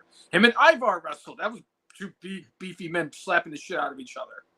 I'm on board for all the big beefy men slapping the shit out of each other, as long as it means that Austin Theory is not on my television or he's getting concussed like he should have. Yeah, because every theory about that man is correct. He does, in fact, suck. All right. So one thing that did come out this week, Logan Paul did mention that he has signed an extension with WWE. Oh, great. Now, more negative news for them. That's great. He said he wanted to make WWE more of a full-time home. The current we'll U.S. champion, who is going against the Captain Cupcake tomorrow. Yeah, I'm Kurt Warnering myself on that prediction. Oh God. A full match. You know how I feel about Logan Paul as a person. I think he's a shitbag, but as a professional wrestler, he's pretty good. Yeah, I can't really knock them for giving him an extension here. He's good. He just has what it takes to do it. He's very athletic. He can talk, obviously. Get a reaction from that crowd. Gets a reaction from that crowd, and then he just has some sort of aura around him, whether it's good or bad, depending on how you look at him. Bad. But and on the Vince McMahon shitbag scale, I mean, he's very low. Oh, for now. Oh, come on. Are you guys kidding me? This is the same scumbag. And I'm sorry. I agree with you. I think that Logan Paul is an incredible in-ring performer. But as a human being, I can't stand him. Yeah, I can't stand him either. He's a piece of shit. I mean, I'm sorry. What he did, growing up in Cleveland, and all the stories I hear about this fucker, I can't speak. I've never met the guy, but I know people who knew him, and not great. If he's a 1 out of, if it's a 1 to 10 on the Vince scumbag scale, he's at least a 7.5, if not an 8. That stunt in Japan that he pulled, I wanted nothing to do with. Well, have you guys seen the latest South Park episode that they dropped on Paramount Plus? I have not seen it yet. Okay, so he gets made fun of in it pretty badly. Oh, please. Oh, it's pretty good. You know that stupid energy drink that he has? Prime. Yeah, well, they kind of make fun of that shit, and it's really, really well done, I thought. And there's a lot of commentary about like how you sell stuff to kids and shit like that. But I think you guys should check it out since we're talking about Logan Paul. I think you guys will really enjoy that. Well, I mean, if we're going to talk about checking out Logan Paul, maybe what should happen is somebody should get a hold of TKO Group and send them the video of that douchebag in the Suicide Forest in Japan. I mean, it's on YouTube, isn't it? I've never. I think it got taken down. I couldn't. Was that him or was that his brother? It was him. Okay. It was him. Okay. He was either wearing a Pikachu hat or one of the aliens. Yeah. He was wearing a Pikachu hat. I remember it pretty well. That was about that was probably 5-6 years ago now. That was probably like when he was first like really getting big on YouTube. I've hated him ever since. I mean, he got free publicity out of it because as a certain, well, maybe not so much anymore, but a certain person used to say, controversy creates cash, pal. Yeah. Yeah, maybe not so much now. Maybe controversy costs you cash, you piece of shit, allegedly. So, allegedly. Chris Brown in the chat, Logan's brother is a bigger piece of shit. No, they're both I can't disagree with that. They both suck, but Jake Paul is way less palatable than Logan Paul. I will say that. I wonder what Shooter McGavin would say about this. He eats pieces of shit like them for breakfast. Mm-hmm. Yeah. That said, I would like to see them actually fight an actual boxer instead of bums off the street. Right. I want to see Logan. Actually, I want to see them both at the same time fight like Mike Tyson. Tyson just punches him and knocks him, kills him. Oh, do you want to see 60-year-old Mike Tyson? I think he could still kick their ass. He helped Francis Ngannou take Tyson Fury to the limit. He did. It's just very interesting that, they do all these fights and they just kind of book them against like these bums. And I'm like, can you please fight a real boxer for the love of God? Oh, so he's like Homer Simpson on The Simpsons when he was a boxer. You're fighting Boxcar Joe. Oh yeah, what's the purse? He's fighting for a sandwich. It's the opposite of when our pal Jake was on the Rough and Rowdy for Barstool, and they had originally booked him against some fat out of shape guy, and then they changed his opponent on him in the last minute, and then he got his ass kicked. It was like Floyd Mayweather. He ended up getting. Yeah. Oh, such good shit. All right. Anything else you guys want to touch on before we get into predictions? Brainless one. Do you have a top 10? I do have a top 10, but Right. there are a couple more things that I wanted to mention in my notes. I'm sorry. Okay. We were just talking earlier, at the start of the podcast about how Vince McMahon and all of his indiscretions have come back and bit them in the ass. And we're wondering what kind of ramifications are going to happen now that Vince McMahon has gotten himself into trouble. I mean, he previously gotten himself into trouble, but it has come and shed a light on him in 2024 to see what would happen. Because you were talking about how the deal with Netflix and if that was going to impact it and all these other deals. Well, apparently, because of what Vince McMahon did, it did cost them a sponsorship. It came out before the podcast that Slim Jim, who has been a long-standing sponsor of WWE. I mean, how many times have we used to see the Macho Man go, snap into a Slim Jim? Oh, yeah. Snap into it. Wasn't as good as LA Knights, but it was still good, Randy. But Slim Jim has pulled its sponsorship from WWE, not just from the company, but also from Royal Rumble, because they were supposed to be the main sponsor for the Royal Rumble tomorrow. So Vince's indiscretions has cost them money, as they have lost Slim Jim, at least for the foreseeable future, as a sponsor. They'd like to see what happens with all of this, and how it unfolds before they decide whether or not they're going to go back into business with WWE. Yeah, I mean, they're well within their rights to do that. I think that they're not going to be the only one here. And I agree with you, Jeff. I really do think that there's going to be a lot more sponsors that are going to be dropping out.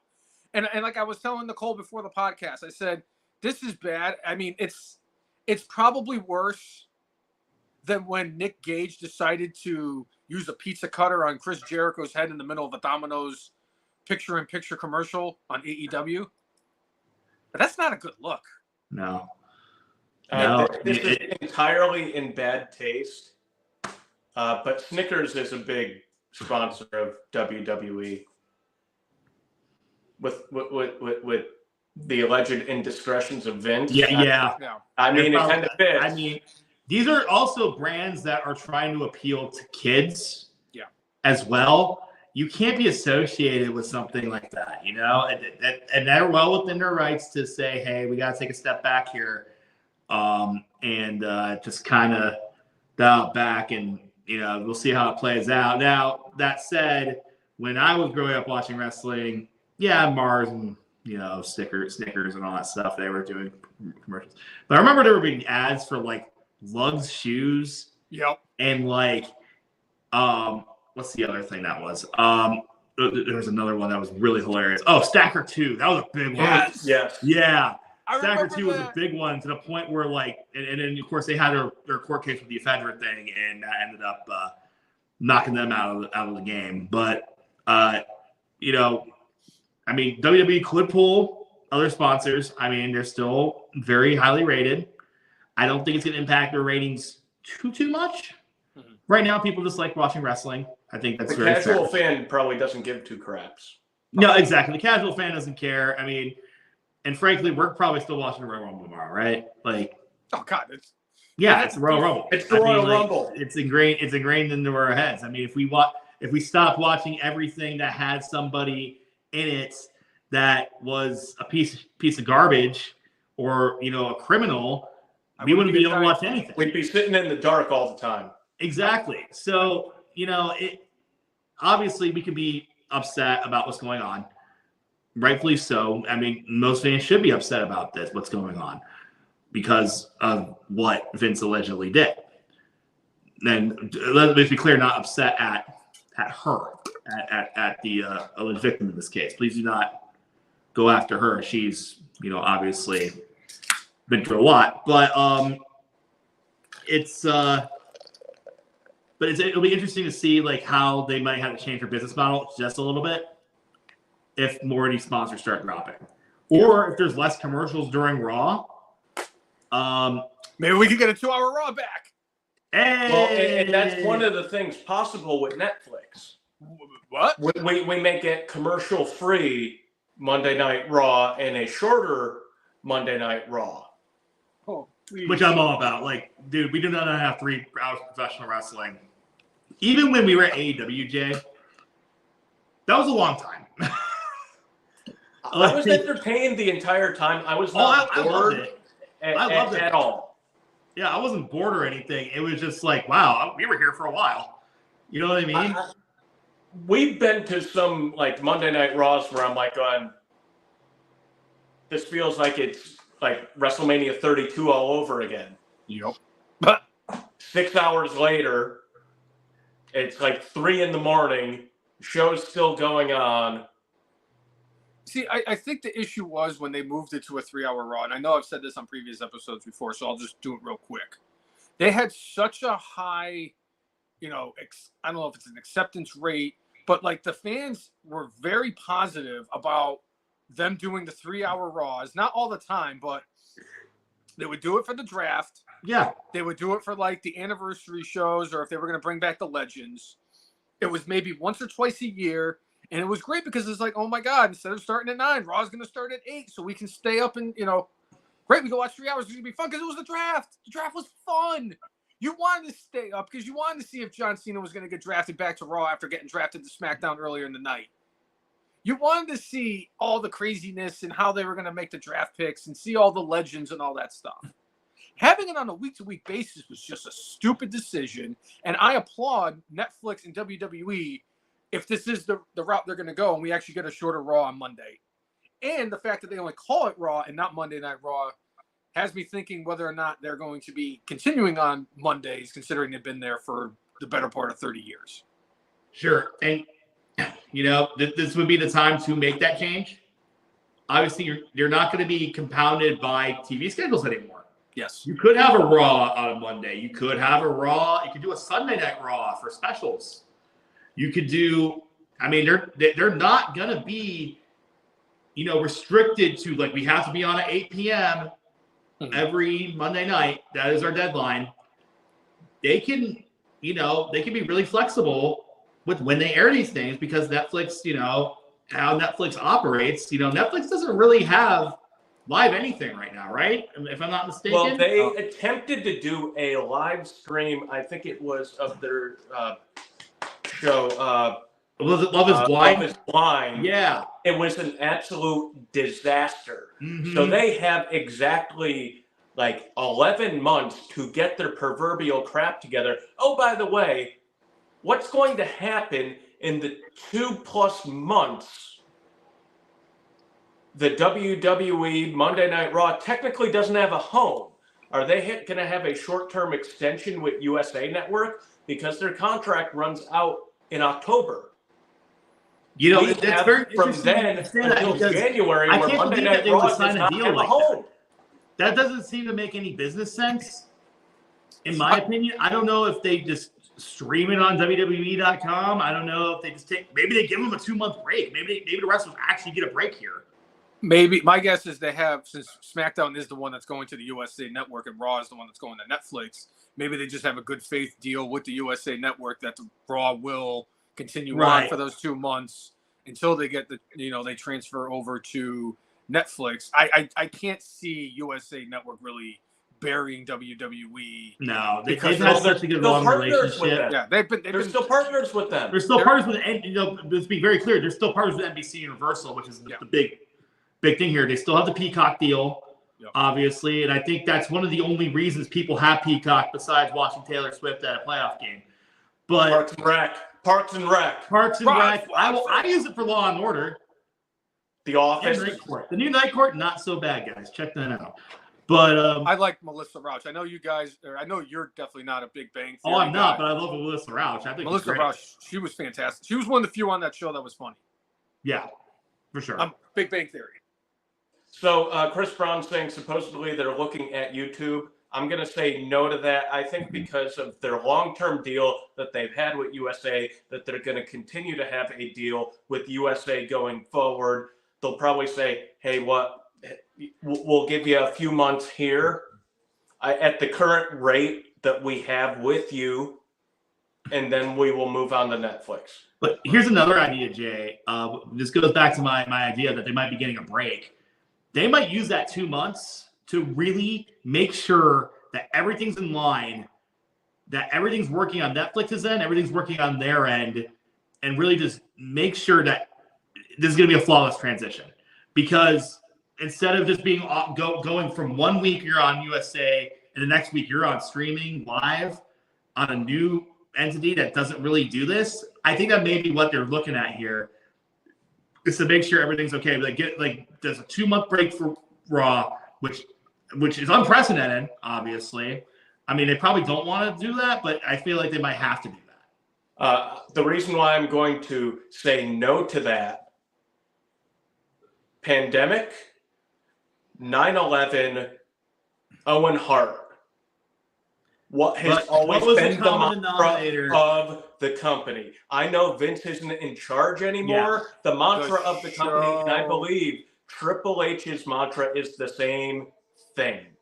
The show must go on. So they will be doing something somewhere at some point, even if, I mean, think about the time when they were snowed out in Connecticut and they ended up figuring out a thing. They ended up doing Money in the Bank, where Baron Corbin threw 2 people off the top of Titan Tower, and they somehow survived to tell the tale. There's no win on. Another thought. When does the CW deal start? I think it's September or October. See, maybe another idea I might pick. This is big brain. Now, I'm not saying this because I work for the company the CW is owned by, but maybe they use some of the stars from Raw to really give the CW's NXT a boost while they're still figuring out the Netflix thing. That's not terrible. There could be another idea that comes up. I mean, we don't really know that's such a gray area, and there's still months away that they can figure this out. Yeah. Maybe they decide, like Jay, the USA deal does seem most likely, but there's other avenues they can take here. I agree. Now, my other topic that I wanted to talk about is definitely a little bit lighter, because it's actually one of the more memorable moments in professional wrestling that we celebrated the anniversary of just earlier this week. And that was, I believe it was Wednesday, 40 years ago at Madison Square Garden, the Iron Sheik sadly lost the World Heavyweight Championship to the immortal liar Hulk Hogan. That fucking jabroni.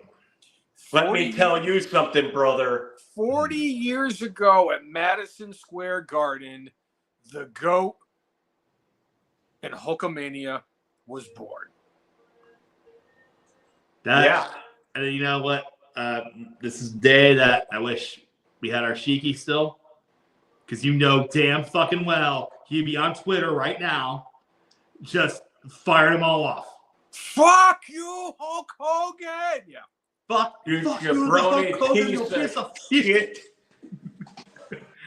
The Hulk Hogan stole the title from me. I created the Hulkamania. Fuck the Hulk Hogan. Sheiky Mania, baby. I break his back and make him humble.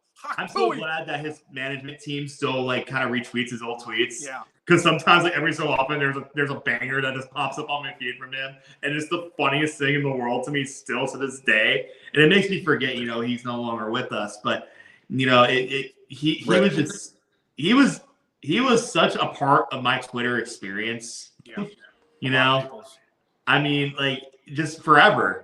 And, not having his voice there anymore sucks, and him complaining about Hulk Hogan. I couldn't imagine what his reaction would have been to Hulk Hogan saving that girl from the car. I'll have to ask if you had an opportunity. But the Brainless one did do his best impersonation of how Hulk Hogan could possibly tell the story of saving the girl's life from a flipped over vehicle, brother. I thought my version was good. I thought it was like, hey, brother, I saw the car flipped over, and I went over there, and I remember when I saved the Macho Man from his accident, brother. See, for me, for Hogan, he started off at the Silver Dome where he was body slamming 1,100-pound Andre the Giant and killing him instantly on impact after tearing every ligament in his back, legs, and neck. And then he was talking about how he was driving home from school with the kids and how he missed the phone call about the Foreman grill. And then he was telling everybody about how he went from saving a woman from an overturned truck to saving a bus full of children from a bus fire. And it's totally believable if Hogan were to do that. But after he convinced Simon Cowell to come over to the United States, after he main evented SummerSlam 92 with the kid that had the unusual smell, and he wrote that album with Jimmy Hart that went to #1. Jimmy Hart was actually in a band. Jimmy Hart wrote legit #1 songs. Yes, he did. Jimmy Hart is an absolute treasure, and I will argue and fight anyone who tells me otherwise. No, he's great. Jimmy Hart's still a goat to this day. Never heard Shawn Michaels' theme song. One of my favorite things about Jimmy Hart, and then I'm going to finish up in the Hulk Hogan bit. I found out they had asked Jimmy Hart to do Dark Side of the Ring as an interview, and he said, "Oh, bro, I can't do that. Now, if you came up with a show like Light Side of the Ring, I'd be all over that. I can't talk about the dark side."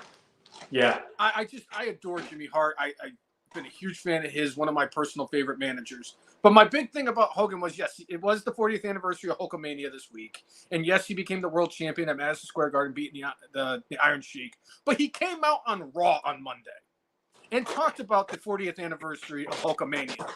Brother. And Hulk Hogan had what's the word I'm looking for? The audacity to come out at the age of 70 with no hips, no back ligaments, and after many, many years of slamming 700-pound giants and not ending streaks, he still wants to have a match against Shane McMahon, brother. I need that about as much as I need a poke in the eye. I don't want to see Hulk Hogan wrestle again. I really do. So you're saying possibly that Hogan could pin you in a match, finger poke, and you're done. Finger poke of doom to the Brainless one, and you're done. Dude, I think El Jefe's phone shit the shorts. Either that or he accidentally hit the. Yeah, it's that too. Yeah. His finger did. I just thought that was funny. I was like, why, Hulk? Why? Because he said it in the interview, and my first thought was him throwing those bullshit punches at the Monster Abyss. It was like watching some of these guys in AEW throw some of these haymakers. It's ridiculous. Chris Brown wants to see Hogan retire Flair and see whose pacemaker breaks first. The thing is Flair will just repair it some way and plug it back in. That's what he does. Hogan will just hulk up and it's going to put the pacemaker back into place. He won't even have to push it back in place, brother. The Hulkamania inside of him will repair it. It's all those years of taking his vitamins and saying his prayers, Cousin Jay. That's why I'm so surprised that Tony Khan never signed Hulk Hogan. You would figure he would sign every single former wrestler that had anything to do with cocaine that was still alive. Right. It's crazy. It's baffling. But again, it's great. I can't explain the importance of Hulkamania in regards to professional wrestling. On a serious note, if you think about it. Because without Hulkamania, I don't think we have WrestleMania. Without Hulkamania, there's no WWE. Without Hulkamania, we are not sitting here on this podcast right now talking about the Royal Rumble that's taking place tomorrow. Hulk Hogan, outside of the dastardly douchebag Vince McMahon, is the single most impactful human being in professional wrestling, because wrestling would not be where it is today without the immortal Hulk Hogan and Hulkamania running wild on you, brother. Yeah. And I will forever, as much as Hulk Hogan has disappointed me over the years, because he has lied and lied and lied and lied, and it's just devastating to know these things. But still, at the end of the day, I look back at 5-year-old Brainless Uno, the Brainless, oh my God, I called myself the wrong name. Jesus Christ. Wow. I almost won myself my Brainless this week. But he did win over a 5-year-old Brainless one. Yeah. Because he convinced me at a very young age to take my vitamins and say my prayers. And now we are here, and Hulkamania still lives on. Yeah. Yeah? Yeah. Sorry, I had to charge my phone. You're fine. Well, that's all my notes, Cousin Jay. All Do you right. have anything else? No, I'm good. Do you want to hit your top 10 before we hit predictions? Wait a minute. I forgot about my top 10. All right. Yeah. So I'll be real with you. I contemplated 2 separate top 10 lists this week. I really did, in my heart of hearts, I wanted to do top 10 dream matches for Hulk Hogan after announcing he has one more match in me, brother. But I didn't want to do that. As much as I could sit here and eviscerate Hulk Hogan and tell everybody my dream match, if I can book him once, is against Brock Lesnar, so that Brock Lesnar takes him to Suplex City and turns him into dust.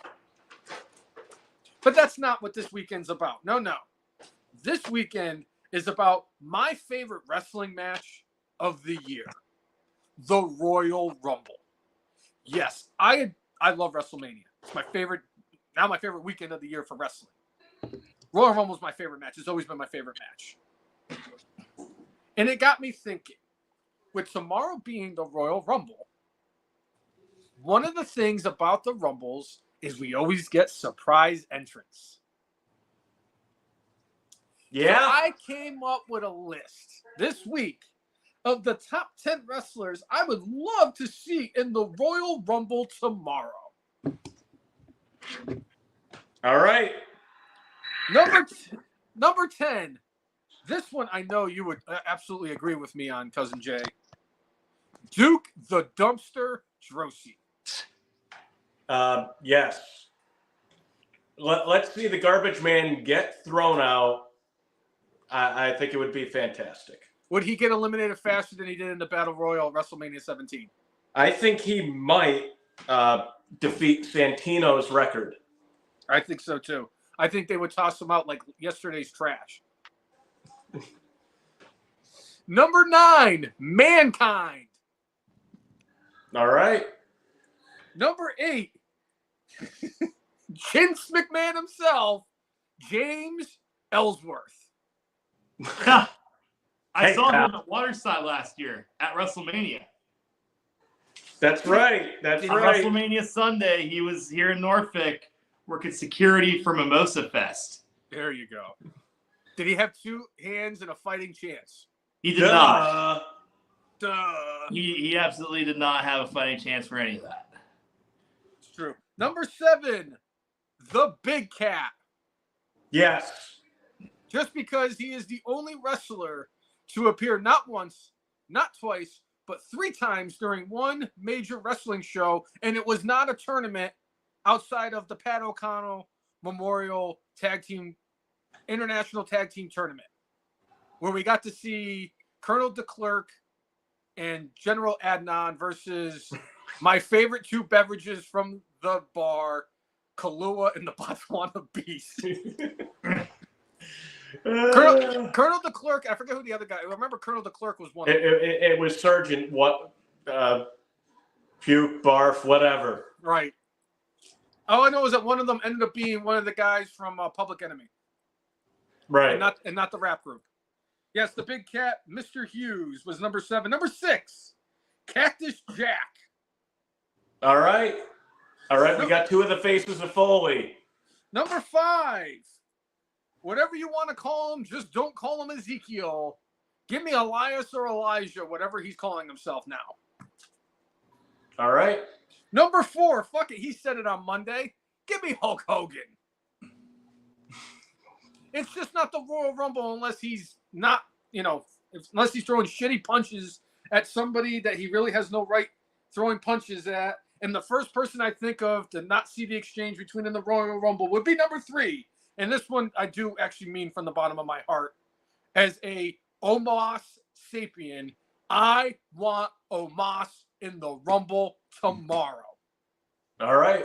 So he can single-handedly throw all 29 men out of the match himself because he's very capable of doing it, and then get eliminated by some bullshit, matter like Nia Jax kissing him and throwing him over the top, or CM Punk sneaking behind and he just goes to the top rope and does a splash onto people outside the ring. A la Mil Mascaras Royal Rumble 97. Yes. Number 2, I bet you all were wondering when this guy's name was going to pop up. Number 2, Dude Love. So, yes, I don't want to just see Mick Foley in the Rumble tomorrow. I want to see all the faces of Mick Foley tomorrow. All right. Bang, bang! And that is 10 through 2, Cousin Jay. Would you care to happen upon a guess on who the number 1 wrestler, the Brainless one, wants to see in the Royal Rumble tomorrow more than anybody else on planet Earth? Yep. I'm going to go with F. Mark's Hall of Famer, Curtis Axel. Hey! Number 1, baby! Curtis Axel. And I'm going to tell you right now, I was going to make the bet with the wife, but she excluded herself from the bet this year. She hadn't put enough time and effort into the thing, but she did give me picks for the Rumble tomorrow. Okay. But I will tell you this much. If Curtis Axel does show up in the Royal Rumble tomorrow and participates, unlike what he did 9 years ago, that we still talk about for 374 episodes before today. Or 344 episodes, either way. It's not 374? Jesus Christ, I almost gave myself my Brainless this week. 344 episodes. Wait.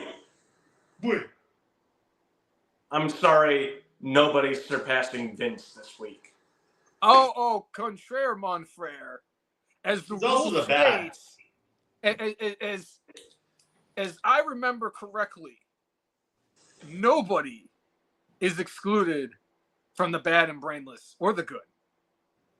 And when you have the name the Brainless one, you are always a contender for Brainless every single week. And as Brainless as a certain individual who I'm pretty sure is going to get a clean sweep for Brainless this week, because as Chris Brown said, he's probably going to win the Marquee Award, and we're going to have 3 winners before the end of January. Between Bucky Beaver retiring, Vince McMahon being a shitbag, and for whatever reason, for 9 straight years, Roman Reigns is winning wettest hair. While you made that comment, it struck a chord in me. There was recently an interview done with Randall Keith Orton, and they asked him, when I'm going to say this one wrestler, and just say the thing that comes to your mind. When Roman Reigns was mentioned, Randy Orton talked about hair products. He didn't talk about his run as champion. He talked about hair products and how greased his hair was. I like that. I mean, to be fair, he does have magnificent hair. Very greasy. I'm jealous of the fact that he has better hair than I do. Yeah. But yeah, if Curtis Axel does make an appearance in the Royal Rumble tomorrow, I'm a shotgun of beer. Whoa. The fact that perhaps the Beast Incarnate, who may show up tomorrow, may not show up tomorrow because of these certain allegations, Could he be the Minnesota representative proxy for Brock Lesnar? I think it'd be great. I mean, you don't need another draw for the Royal Rumble. They haven't announced Brock Lesnar, and they're doing completely fine. I'll take it another step. Not only will I shotgun a beer if Curtis Axel actually enters the Royal Rumble, if he shows up at the Royal Rumble tomorrow as number 6 and Eric Redbeard knocks him the fuck out like he did 9 years ago, I will do the Man-O-Lantern again. Oh God! Oh my God! If Curtis Axel, it doesn't have to be number 6. If Curtis Axel comes through that curtain and does not make it to the ring tomorrow, I will do a Man-O-Lantern live on the podcast again. Yeah. I am. Yeah. I mean, trust me, that's a bet I'm willing to lose. And I don't like losing, and I don't like losing bets. But that is a bet I would lose 100 times out of 100 and still be happy about it. Yeah. Yeah. Yeah. So I think it's time to get into some predictions for tomorrow. Yeah. I can't believe all 4 of these matches are just going to take 5 ever to do. Actually, no, I don't think it's going to take that long because there's not somebody in here predicting 47 people to win the Royal Rumble. Wait. All right. So this is how we'll do it. For the Royal Rumbles, I want your winner, I want your dark horse, and I want your prediction on one surprise entrant. Since, I'm adding this just in case you guys don't have any of those, I'll give you some time. But the first match on the card, Logan Paul versus Captain Cupcake for the United States Championship. I'll field this first one.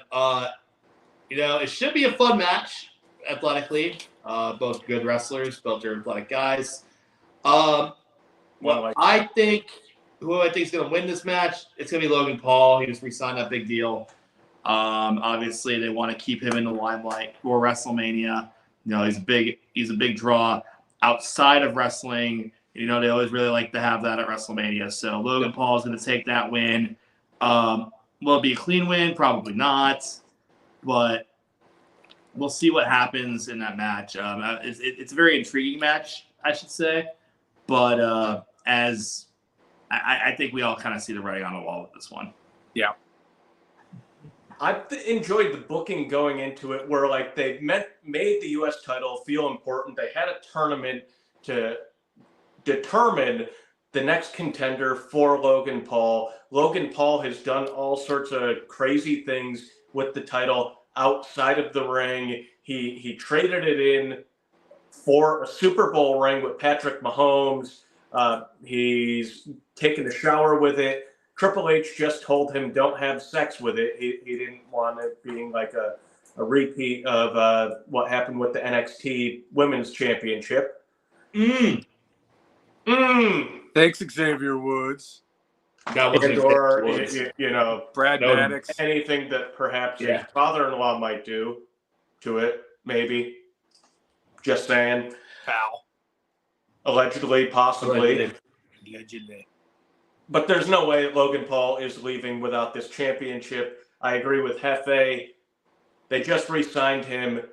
He brings more eyeballs that are outside of the company than Captain Cupcake does. Captain Cupcake just brings in his family from Hostess and perhaps some of the people from the Hollowed Out Tree who are distant relatives. But Kevin Owens, very good on the mic. Very good in the ring, very good storyteller. They're going to tell a good story. They've told a good story up to this point, and I think they will deliver tomorrow. I think it'll be another solid match for Logan Paul, but he is going to come out on top, whether it's nefarious or not. Okay. There's 3 guarantees in life: death, taxes, and Kurt Warner. Ever since he has worked for the NFL Network, has never, ever picked the Giants to win a game, ever. He is still bitter because he found out that he wasn't as good of a quarterback when he goes and plays in adverse conditions in the Meadowlands because it's not inside of a dome like he played in St. Louis or the what was it, the CFL, Arizona, the Arena Arizona, and the NFL Cardinals. Europe. So the fact is, the man is a butthurt bastard. And you know what? When it comes to being a butthurt bastard, look no further. You want to block me on Twitter, Kevin Owens? That's fine. I'm taking Logan Paul to win. And not only is he going to win, I'm going to tell you when he's going to lose the championship. He's dropping it at WrestleMania. Do you know to who? Yeah. Yeah. yeah, Yeah. Let me Yeah. talk to you. Yeah. Yeah. L.A. Knight. yeah. Good night, Logan Paul. But yeah, and Nicole also said it, so that's a clean sweep. Logan Paul wins. Okay. I cannot believe I'm going to do the World Championship or the Universal Undisputed WWE 24/7 7-Eleven I-95 World Heavyweight Championship match in the Fatal 4-Way. Mr. L.A. Knight, Yeah. the Tribal Chief, Roman Reigns is the champion. Durner. That's what is it now? 8-time Marquee Award winner. Yes. 8 times in a row. Only person to win a Marquee Award 8 years in a row. The phenomenal AJ Styles, who could get phenomenal hair if it was a Marquee Award. He has the best soccer mom hair out there. He might have the best hair in wrestling. He has the cleanest hair in wrestling for sure. He should definitely be doing Maybelline commercials. Head and shoulders. Yeah, Maybe he's meant for him him. with Maybe Maybelline. Palamalu. Yes, Head and Shoulders. And the GOAT, Randy Orton. El Jefe? Well, it's interesting because a Fatal 4-Way is a good time, if any, to take a belt off somebody without pinning them. However, that will cheapen Roman Reigns so much that I don't think they can do it. I think Roman Reigns walks out of here as a champion. I think it's going to be a fantastic match. We got 4 GOATs in that ring. AJ Styles, amazing. Randy Orton, we know what he can do. He's been most consistent wrestler in WWE for 20 plus years now. Roman Reigns, obviously Roman Reigns. But this is going to be a big test for, LA Knight. Yeah. This is the biggest match he's probably ever been in. So, other than main eventing Jihad, Saudi Arabia against Roman Reigns. You see, no one wants to watch that shit. Anyway, so this is going to be a big test for him. This is going to be the biggest stage he's probably ever been on. When it comes to, and being in the ring, I mean, I'm sure he's been in the ring with AJ Styles plenty of times in TNA, but I just don't see them taking the belt off Roman. Not anytime soon. I don't even think he's losing at WrestleMania, to be honest with you. So, I think Roman Reigns walks out as champion. Although it's going to be a great match, it will be a fun one. Probably a good 45-minute banger, if I would predict that correctly. Banger after banger after banger after banger. I think I made a mistake at the end of the year. I should have named the best tag team of the year the Banger Brothers. They only lasted for like 2 weeks before they changed the name. Banger Brothers. When WWE figured out, oh wait, that leads to a Pornhub site. Bang Bros. It's just like the other one. What was it? They tried to do like submission sorority with the Page stable with Naomi and Yeah. And it was like, no, we had to like we got to change the name here.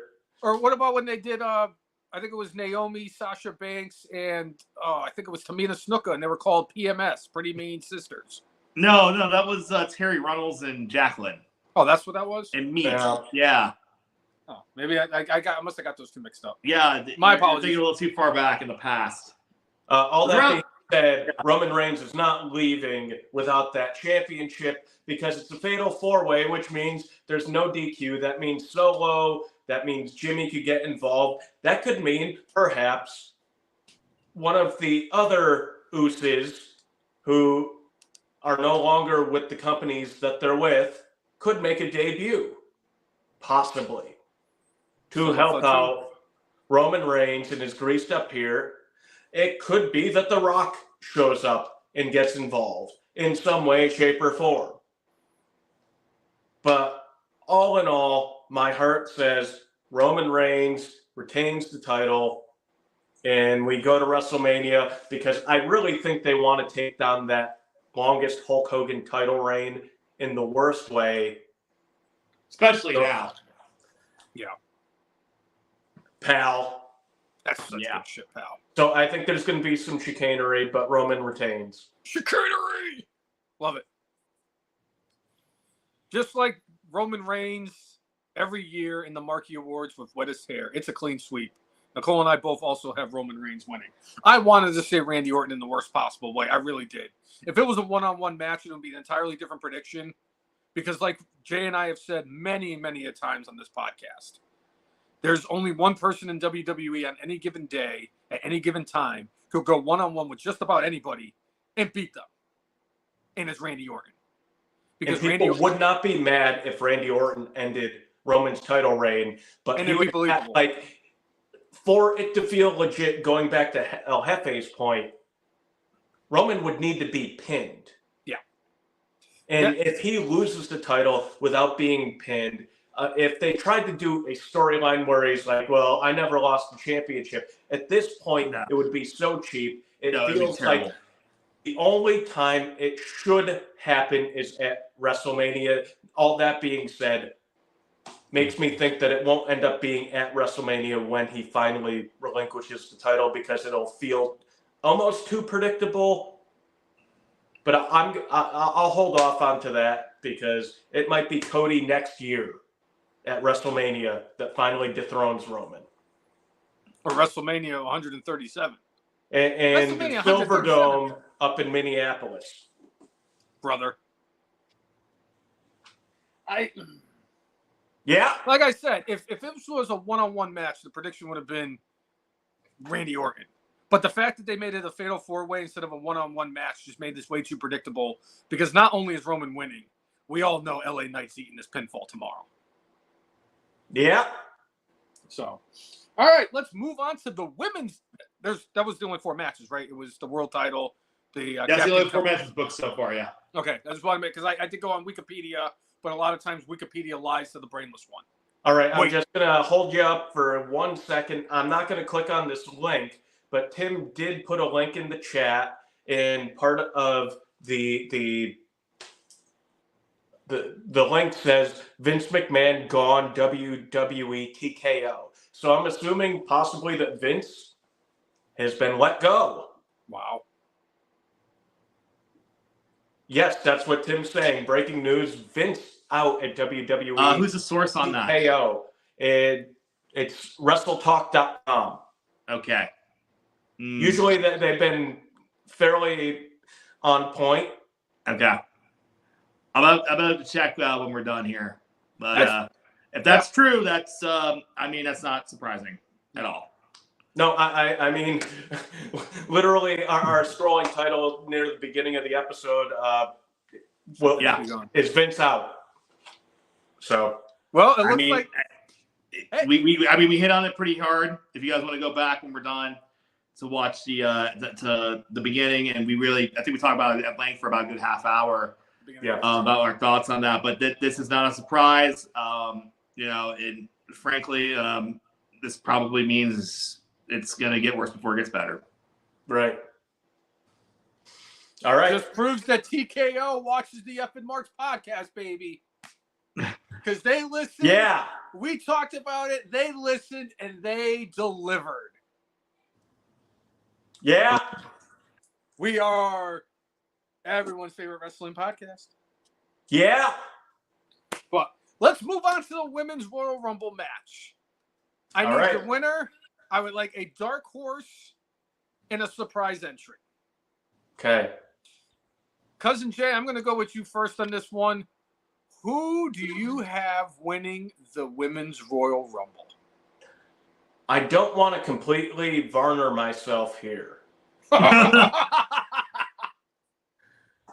So I'm only going to partially Varner myself. I'm going to give myself a little toast as I do this, Leonardo DiCaprio style. I would say my co-favorites for this would be Nia Jax and Bayley. I believe Nia Jax is less likely.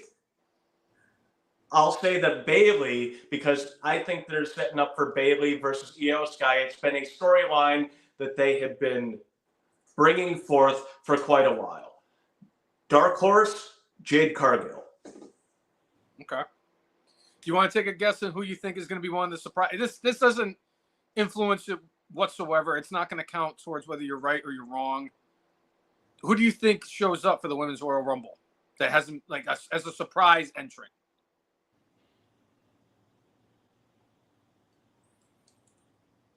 I'm gonna say Sasha and be sad about it.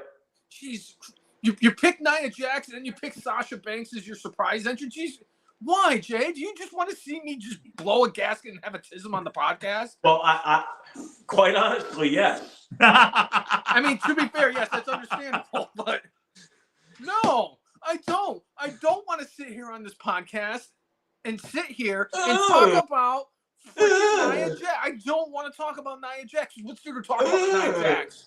The only reason that woman is going to win the Royal Rumble is because nobody can eliminate her. Right. It's the only reason. No other reason than the fact she can't wrestle.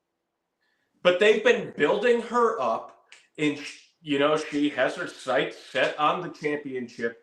Rhea Ripley has not had somebody who what I would consider would be a legit challenger in quite a while. Somebody like Nia Jax would be a fresh challenger and somebody that you would at least view as a threat and somebody that may injure Rhea. If they want to keep Rhea healthy, they won't have that match. But if they think like a year with the title is good enough, by the way, we got Rock on the board of directors, which means that Nia has a lifetime contract. Oh, God. And we want to, throw the Rock a bone. Throw the Usos a bone. They could go that way. But again, I would put more weight into Bayley and then Bayley versus Io Sky to kind of finish the story as far as damage control goes. I think if they started the cracks in the armor of damage control a little bit more, and like they actually did like the whole Bayley gets kicked out, like it doesn't, because there's still time tonight and they can still do that. But yeah, I think that's the only way it would work. I'm not saying that picking Bayley is a bad choice. I think she's a tremendous choice too.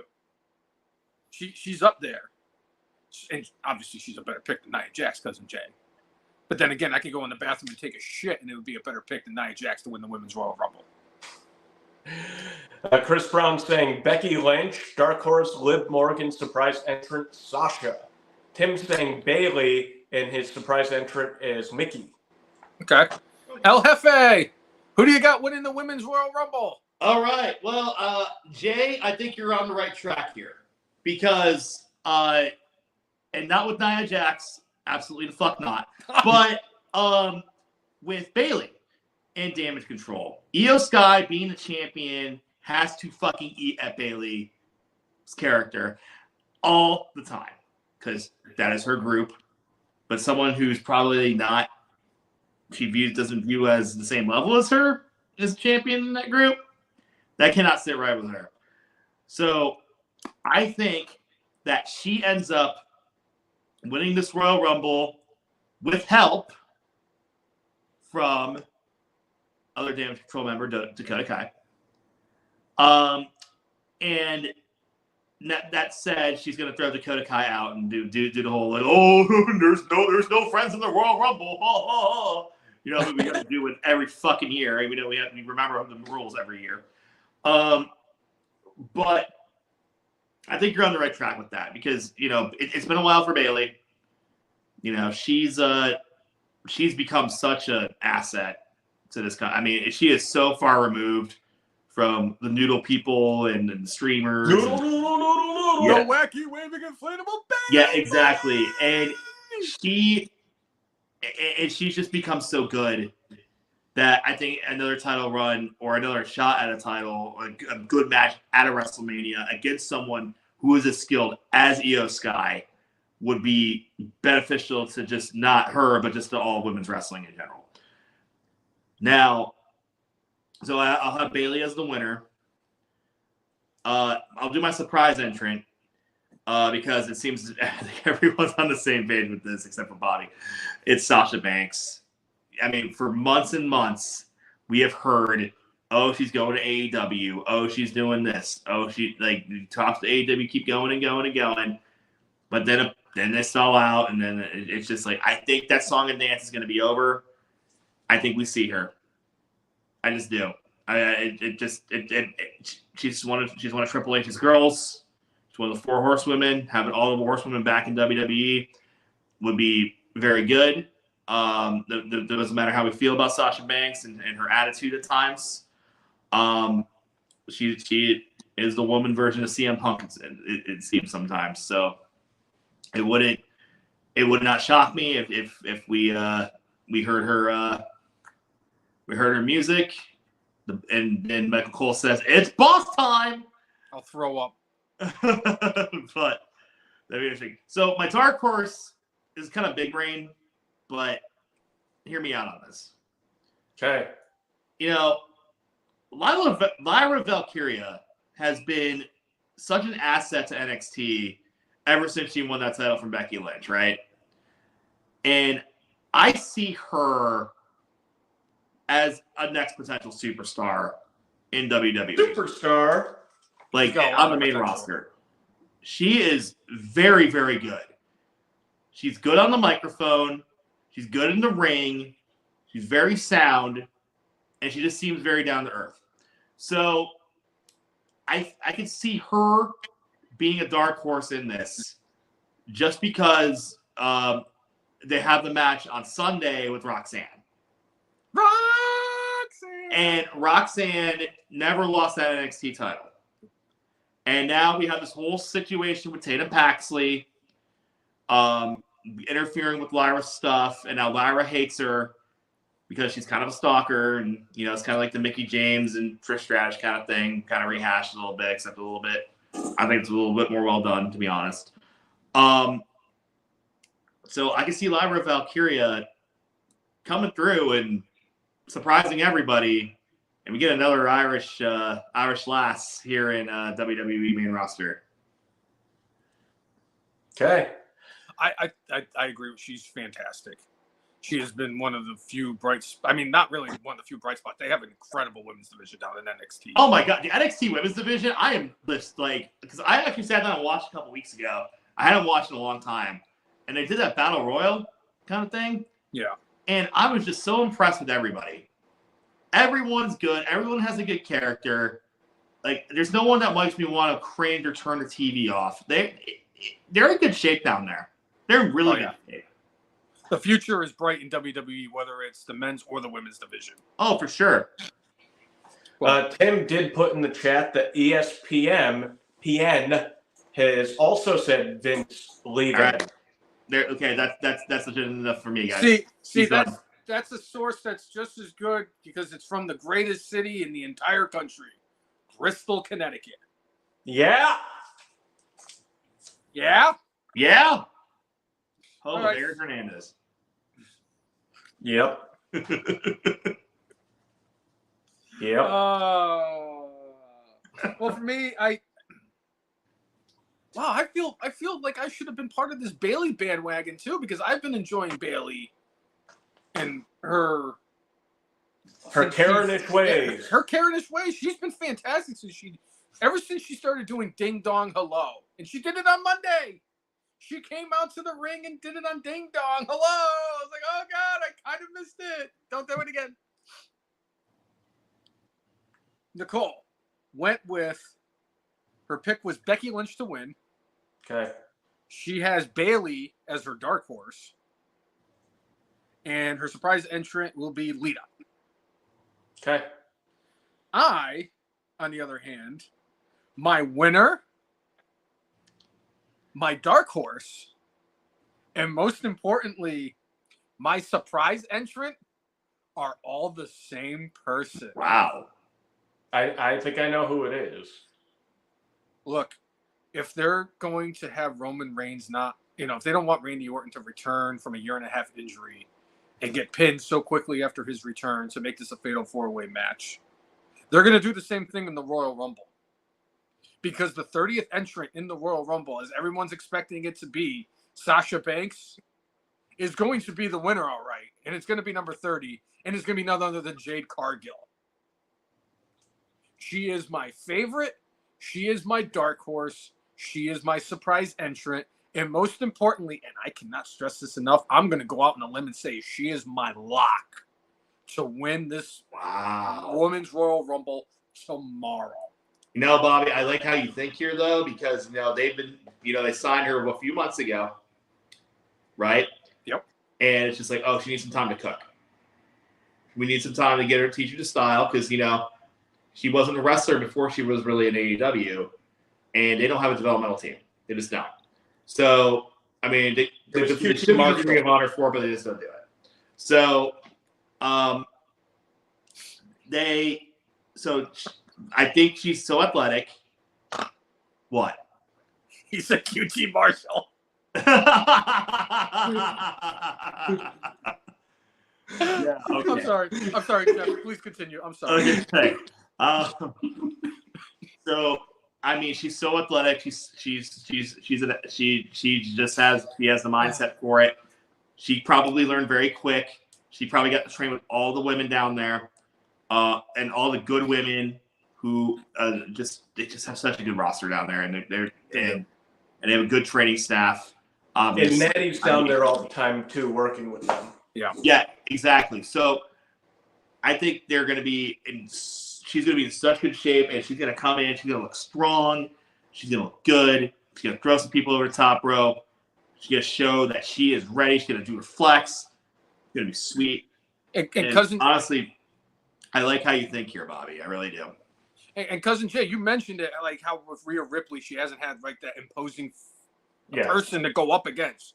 Jade Cargill is not a small woman by any means. Oh no, she is small, like she roughly built. Like a tank. I want to see that match bad. Yeah. I want to see Jade Cargill and Rhea Ripley. I want to see Jade Cargill and Bianca Belair. I want to see Jade Cargill and Charlotte Flair. There's so many matches I want to see with Jade Cargill in WWE. Her winning the Royal Rumble is the best way to go, not just because of the fact that it would be a great way to promote your new star that you've made a big deal about and spent a lot of money on to bring in. But you want to talk about a middle finger to Tony Khan? If Jade Cargill wins the Women's Royal Rumble and the last two men standing in the men's one is CM Punk and Cody Rhodes, he doesn't have enough MJF. Oh God! But I think this is Jade's time. This is your opportunity. You've been looking for a spot. You've been looking for a chance, and you've been looking for this opportunity. If you're WWE, you want to present her to the fans to show what you have in her. I think that having her win the Royal Rumble and going on to wrestle for the title at WrestleMania would be an incredible call. I'm sorry, I don't have Lose Yourself from Eminem ready to roll here. Knees weak, arms are steady. There's vomit on the sweater already. Mom spaghetti. Spaghetti. And he's nervous, but he's not showing it on the. Okay, I'm stopped. All right, Tim has a couple of things. He could see Liv Morgan possibly winning. Chris Brown saying, "Imagine Sasha versus Rhea at Mania." Tim chimes in with his patented, "Fuck Sasha Banks." And fuck the Cowboys too. Yeah.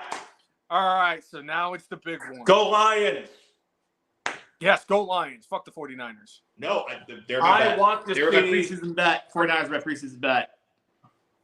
And Detroit. I wish they would have a game at the Silverdome, brother. Roller. All right, so the men's Royal Rumble, same thing. winner, dark horse, surprise entrant. El Jefe, I'm going with you first this time. Oh, me first. Okay, well, here's the thing. Up until like 2 weeks ago, it would have been Cody Rhodes, right? Then Seth Rollins got injured. I don't think they want to finish the story in a cheap way. I just don't see. I also see Triple Paul pulling that off. So Cody's gonna have to wait a little bit, and I think he knows that. I think he's gonna be okay with that. That said, you don't bring in CM Punk without promising him big things, and it just this is you're gonna give him his WrestleMania main event here. I feel like they kind of have to at this point. Even if it's a night one main event, I think he'll actually take that at this point. Absolutely, I think he'll like that, especially since night one was better than night two last year. So the last 2 years. Last 2 years, yeah, you're right.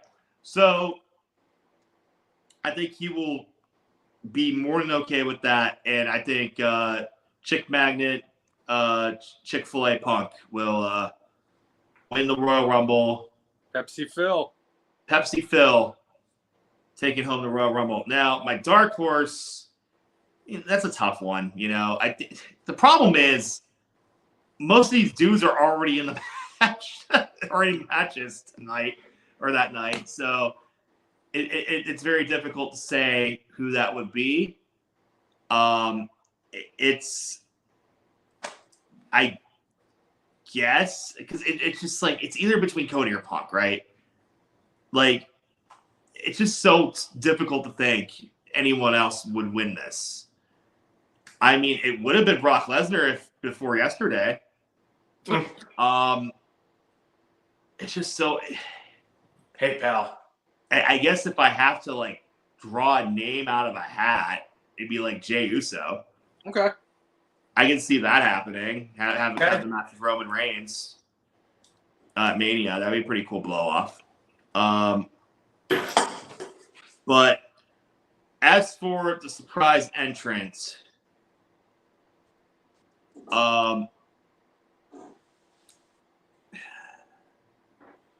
do we think Dwayne Rock shows up to this?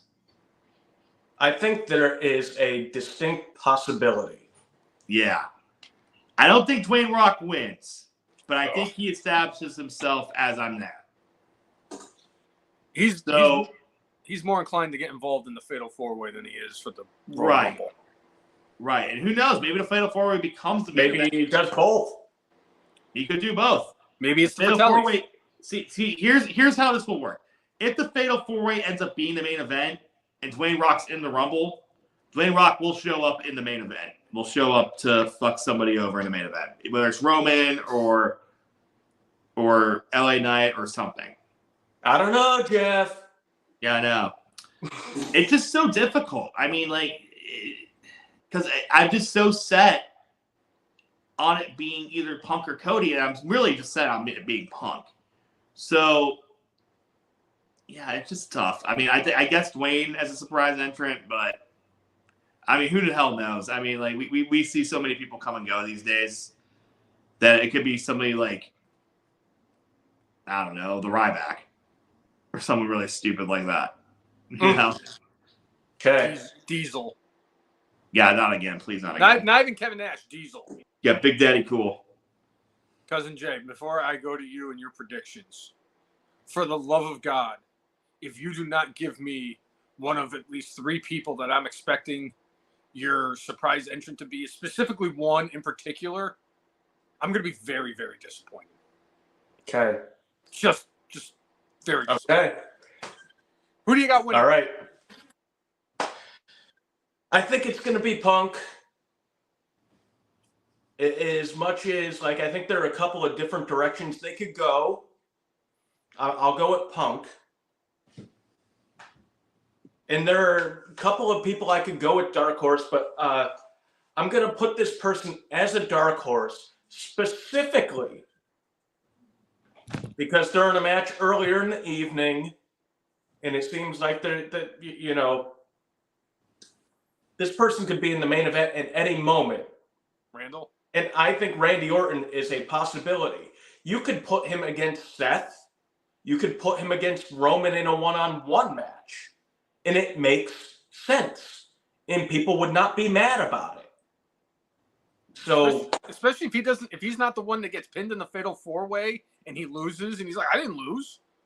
I'm gonna get in this Rumble and win this bitch. I love it. I absolutely love that.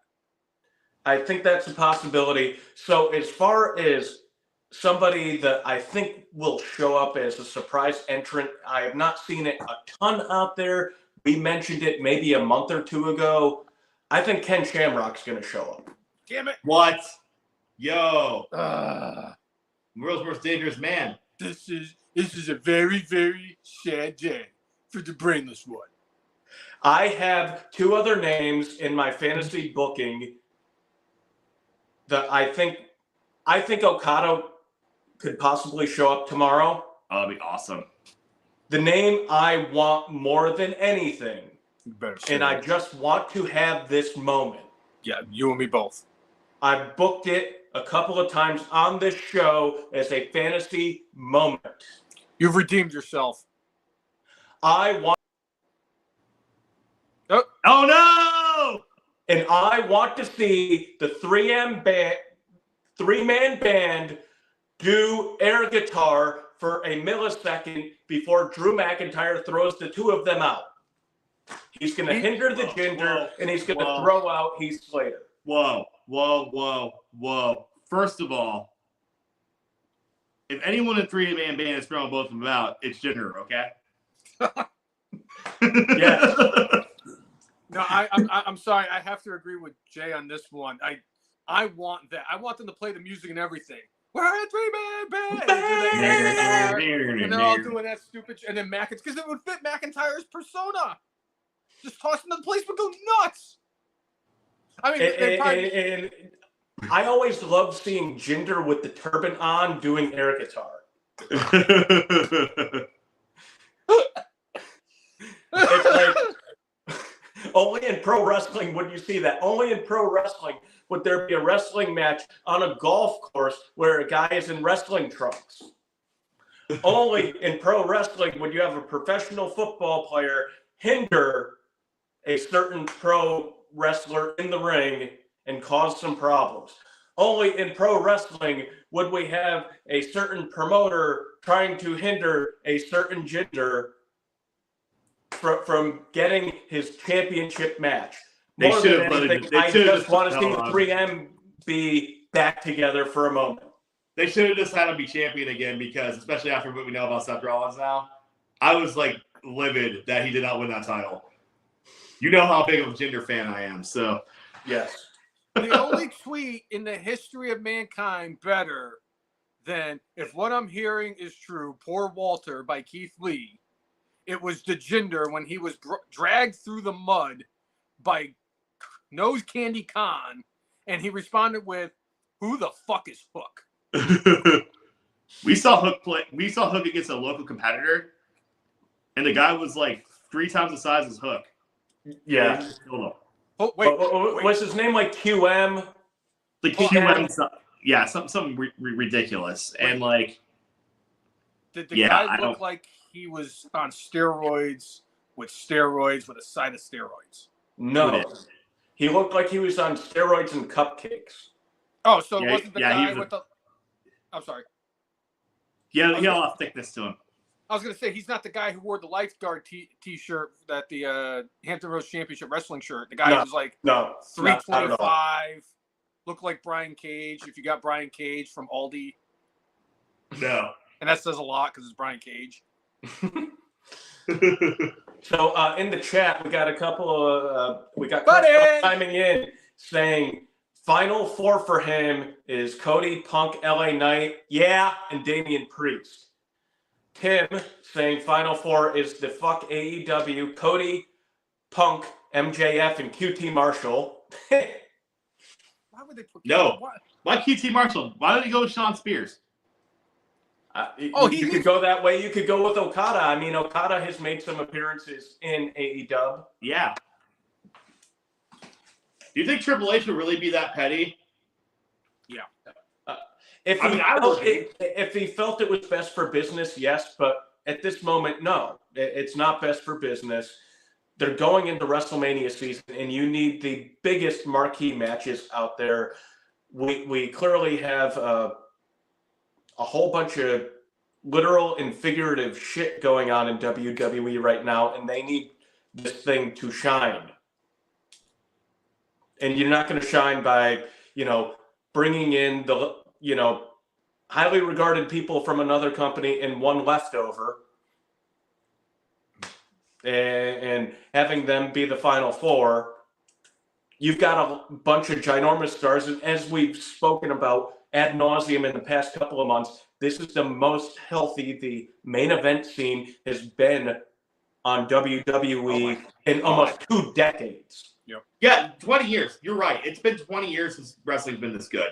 At WWE, at least. Ruthless aggression.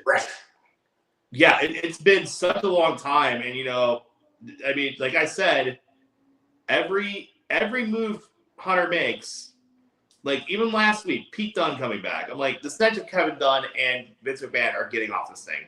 Yeah. At least the creative parts of it. I mean, we already talked about the other thing, but yeah, like when I saw Pete Dunne, the pop he got, I'm like, all right, we're going. This is things are so much better now. Yeah. That the old man's not in charge. Just in general. And he's gone. He's literally gone now. He's not coming back. He has nothing to do with anything now. As of a couple hours ago, he has nothing to do with WWE, TKO, anything. He owns shares. He owns shares. He's off the board. Vince McMahon, you're fired. It's a sad day that came to the reason, but it needed to happen. Yeah. Before I get into my predictions, Nicole also went with CM Punk. Nicole's dark horse, she went with Gunther. Okay.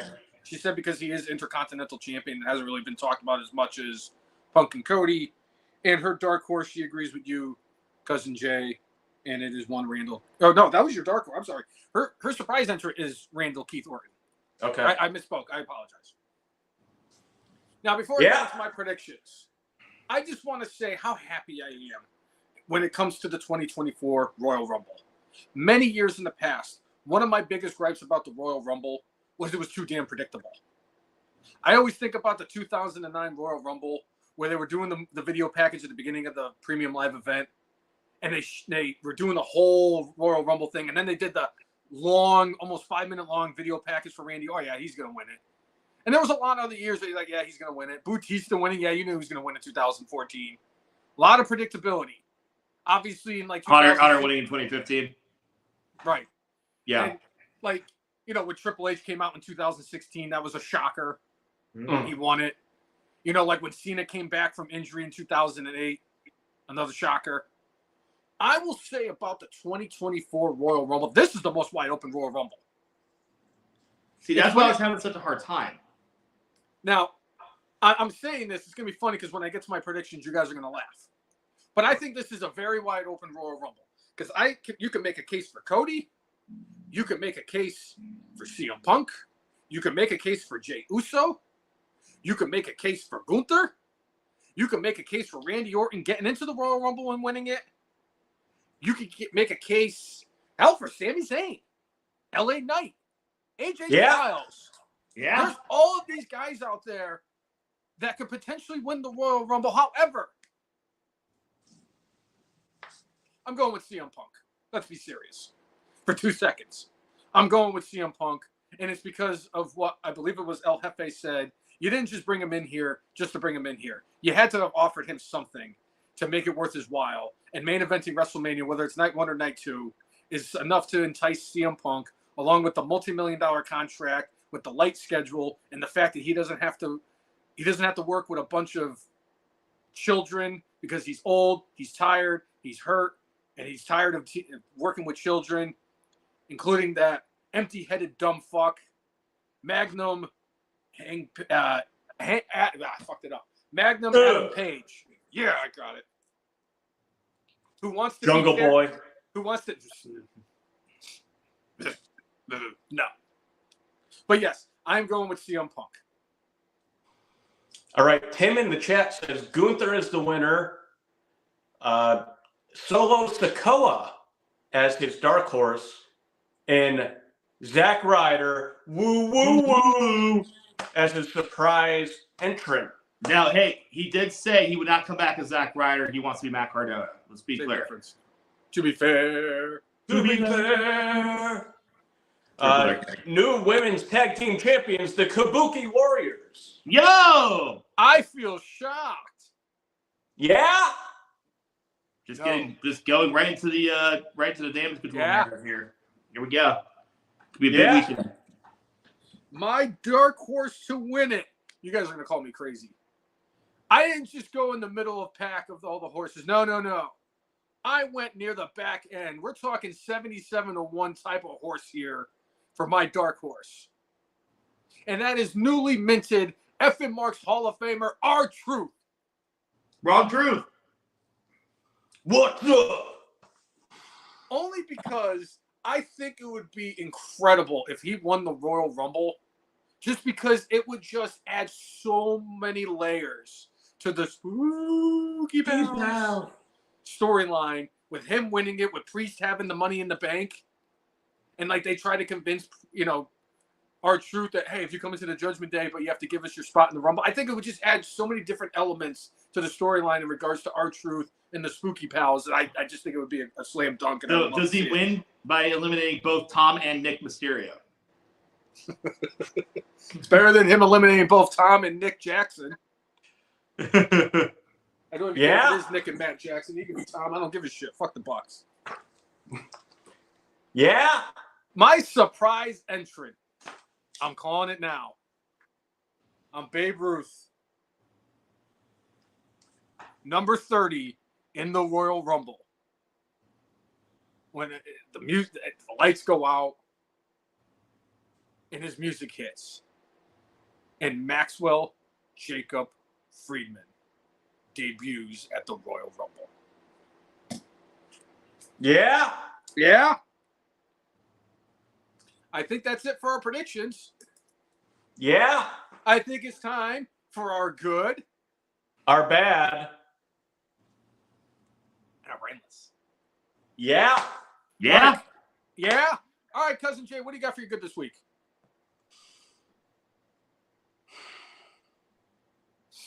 As much as I think it's good that WWE signed a new deal for Monday Night Raw, I think it's actually Netflix has a bigger global reach, and WWE maybe doesn't have to sign as many independent kind of deals with a bunch of different places all over the world. Netflix is all over the world. But now they put Monday Night Raw in many of the premium live events behind like a pretty big paywall. And there are some people that just can't watch it anymore, and that kind of sucks. Like when you're paying for cable TV, or you're paying for like YouTube Live or Hulu Live, like, okay, you get a huge package of things. As much as part of me is like, oh, yeah, it's kind of good, but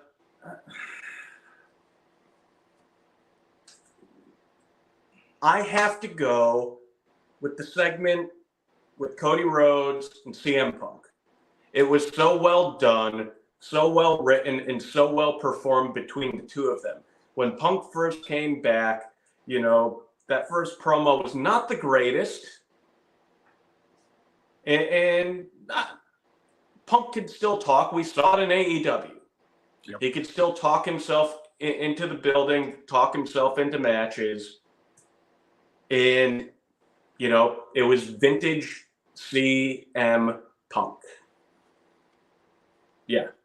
So Tim, for his good, is saying goodbye. Bye, Vince. Bye-bye. Bye. All right, that's my good. El Jefe, what do you got for your good? What Tim just mentioned, that they made the right decision in getting rid of Vince McMahon. Adios, muchachos. I mean, those are two hell of a picks right there. Mm-hmm. And Jay, I originally had Cody and CM Punk written down, and then about 10 minutes before the podcast, I realized my real good actually happened 1 week ago tonight. Yeah. As we no longer have a bushwhackerless Butch, as he is now Pete Dunne. I am so happy. And I love the segment they did a couple weeks ago with him and Tyler Bate, kind of had the little segment at the coffee house and everything. And I'll tell you right now, I didn't like Tyler Bate at first when he was in the NXT UK tournament many years ago when he won the bid. You called him a tryhard many times. And he just looked like just a dweeb. And it was like, come on. He is starting to grow on me. I'm actually starting to appreciate Tyler Bate more as a performer. I think that he needed to grow up and develop a character, but I am a lot less offended by Tyler Bate's appearance. Okay. But Pete Dunne no longer being Butch and back to being Pete Dunne, Pete the illegitimate child of William Regal, that is not just my good, that is my great for this week. Okay. What do you got for your bad? AEW production. They Oh my used God. 5-month-old Christian looking at a monitor footage and inserted it during Edge's match.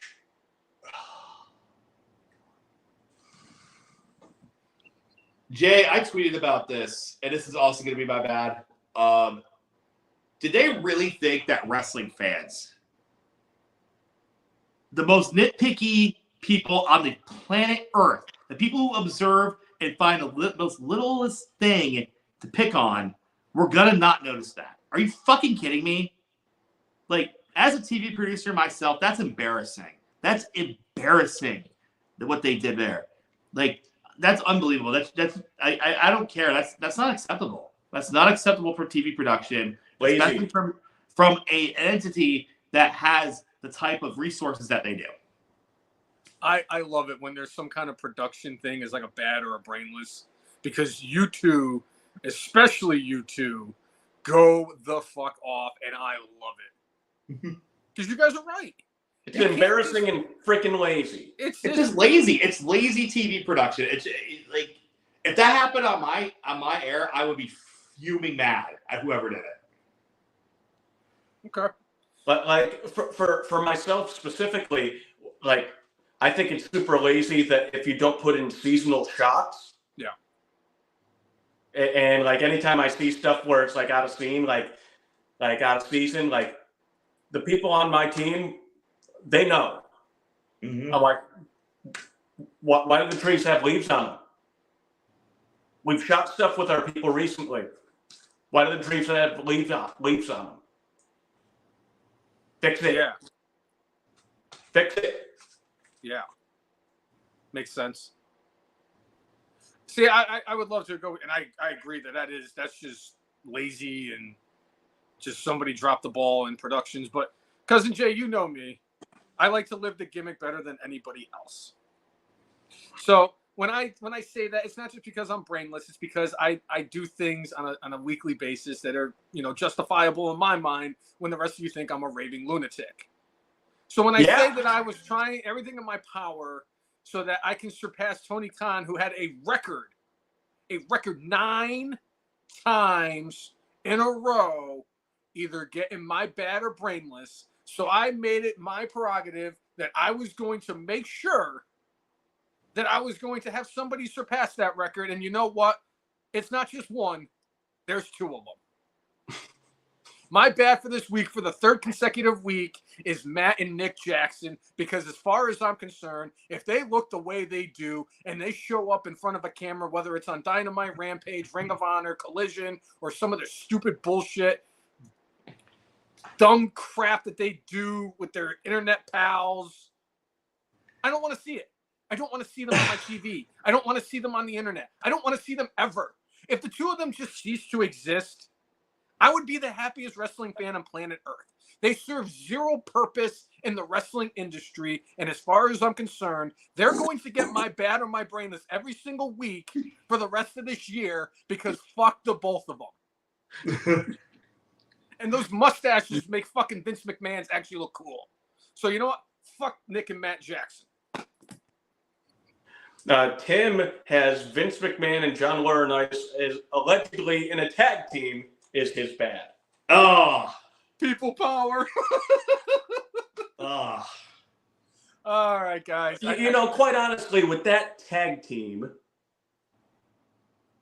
I feel the worst for Linda and the Bella twins' mother. You can look, but you can't touch. Didn't Linda make that woman sign the NDA though? Wasn't that her suggestion? It may have been, but like I know she's been married to Vince for all these years, and they've been living apart for quite a while. But it's like, Come on, man. Bull crap. Yeah. I mean, Anyway, since we're on it, I think we all know where we're going here. Yeah. Brainless, in the count of 3. 1, 2, 3. Get the table. I'm sorry. Vince and Kennedy. Yeah. This is not such good shit, pal. It's brainless, disgusting, whatever. It's not good. And it's gonna, like we said, enjoy this weekend, enjoy the wrestling. But this story is far from over. It is far from over. We're talking years of stuff here, possibly. It's gonna get much worse before it gets any better. Yeah, it really is. Well, and clearly TKO is taking this seriously, and they believe the bad crap is coming down the pipeline. And I think this may be just the beginning of the floodgates opening. And they're trying to minimize losses, despite the fact that they just made a couple of big windfalls with their media rights deals coming up. You know, they still got the blood money flowing. They got the Australia money. They got premium live events in stadiums across the world. They're at the highest attendance they've been for live events in several years. I think it's a couple of decades, actually. Got a couple of decades. So, I mean, they're firing in all cylinders. It's time. I mean, they're doing an oil change, getting Vince the hell out of there, and putting in a new filter called Triple Paul. And hopefully Triple Paul has not been acting in the same way. Probably not. I don't think so. It's a shame, though, if the floodgates are opening. It's a shame they don't have a beaver to kind of block it from flowing. It retired. Maybe he was the beaver that was blocking the flow. Damn. No, that's our good, bad, and brainless. Yeah. So if you like what you've seen, whether you were a first-time watcher or a continuous fan, like many effing Mark Hall of Famers out there, make sure you like us on Facebook. Make sure you follow us on Twitter. Follow us on Instagram. And subscribe to us on YouTube at the letter T, the letter H, the letter E, like it says in the. Oh my God, I just had a brain fart. The letter F, the letter F, the letter N.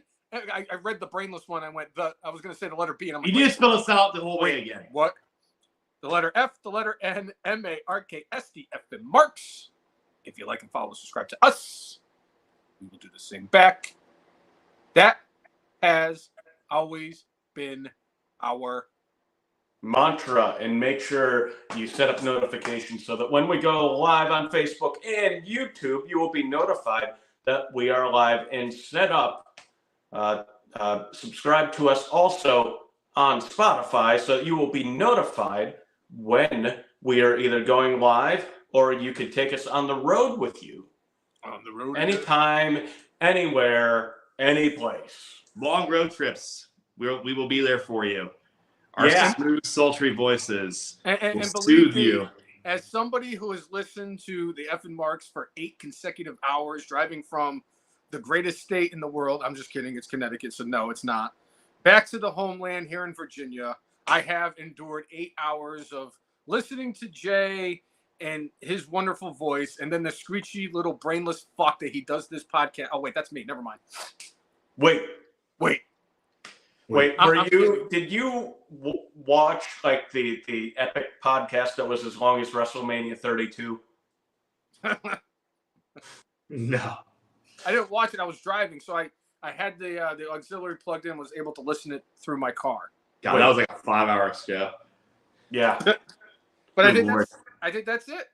Yeah, absolutely. Yeah. Nothing else to talk about. Nobody else to talk about. Wait. There is one more person. Really, Curtis Axel, and who is that?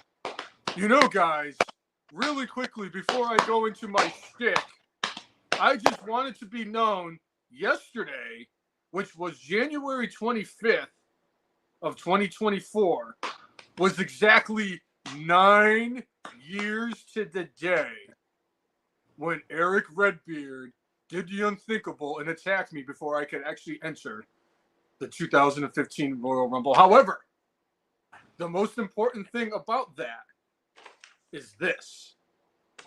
I, FM Marks Hall of Famer Curtis Axel, today, which is January 26th of 2024, I know. at an impressive 3,288 days, I, Curtis Axel, is still alive in the 2015 Royal Rumble.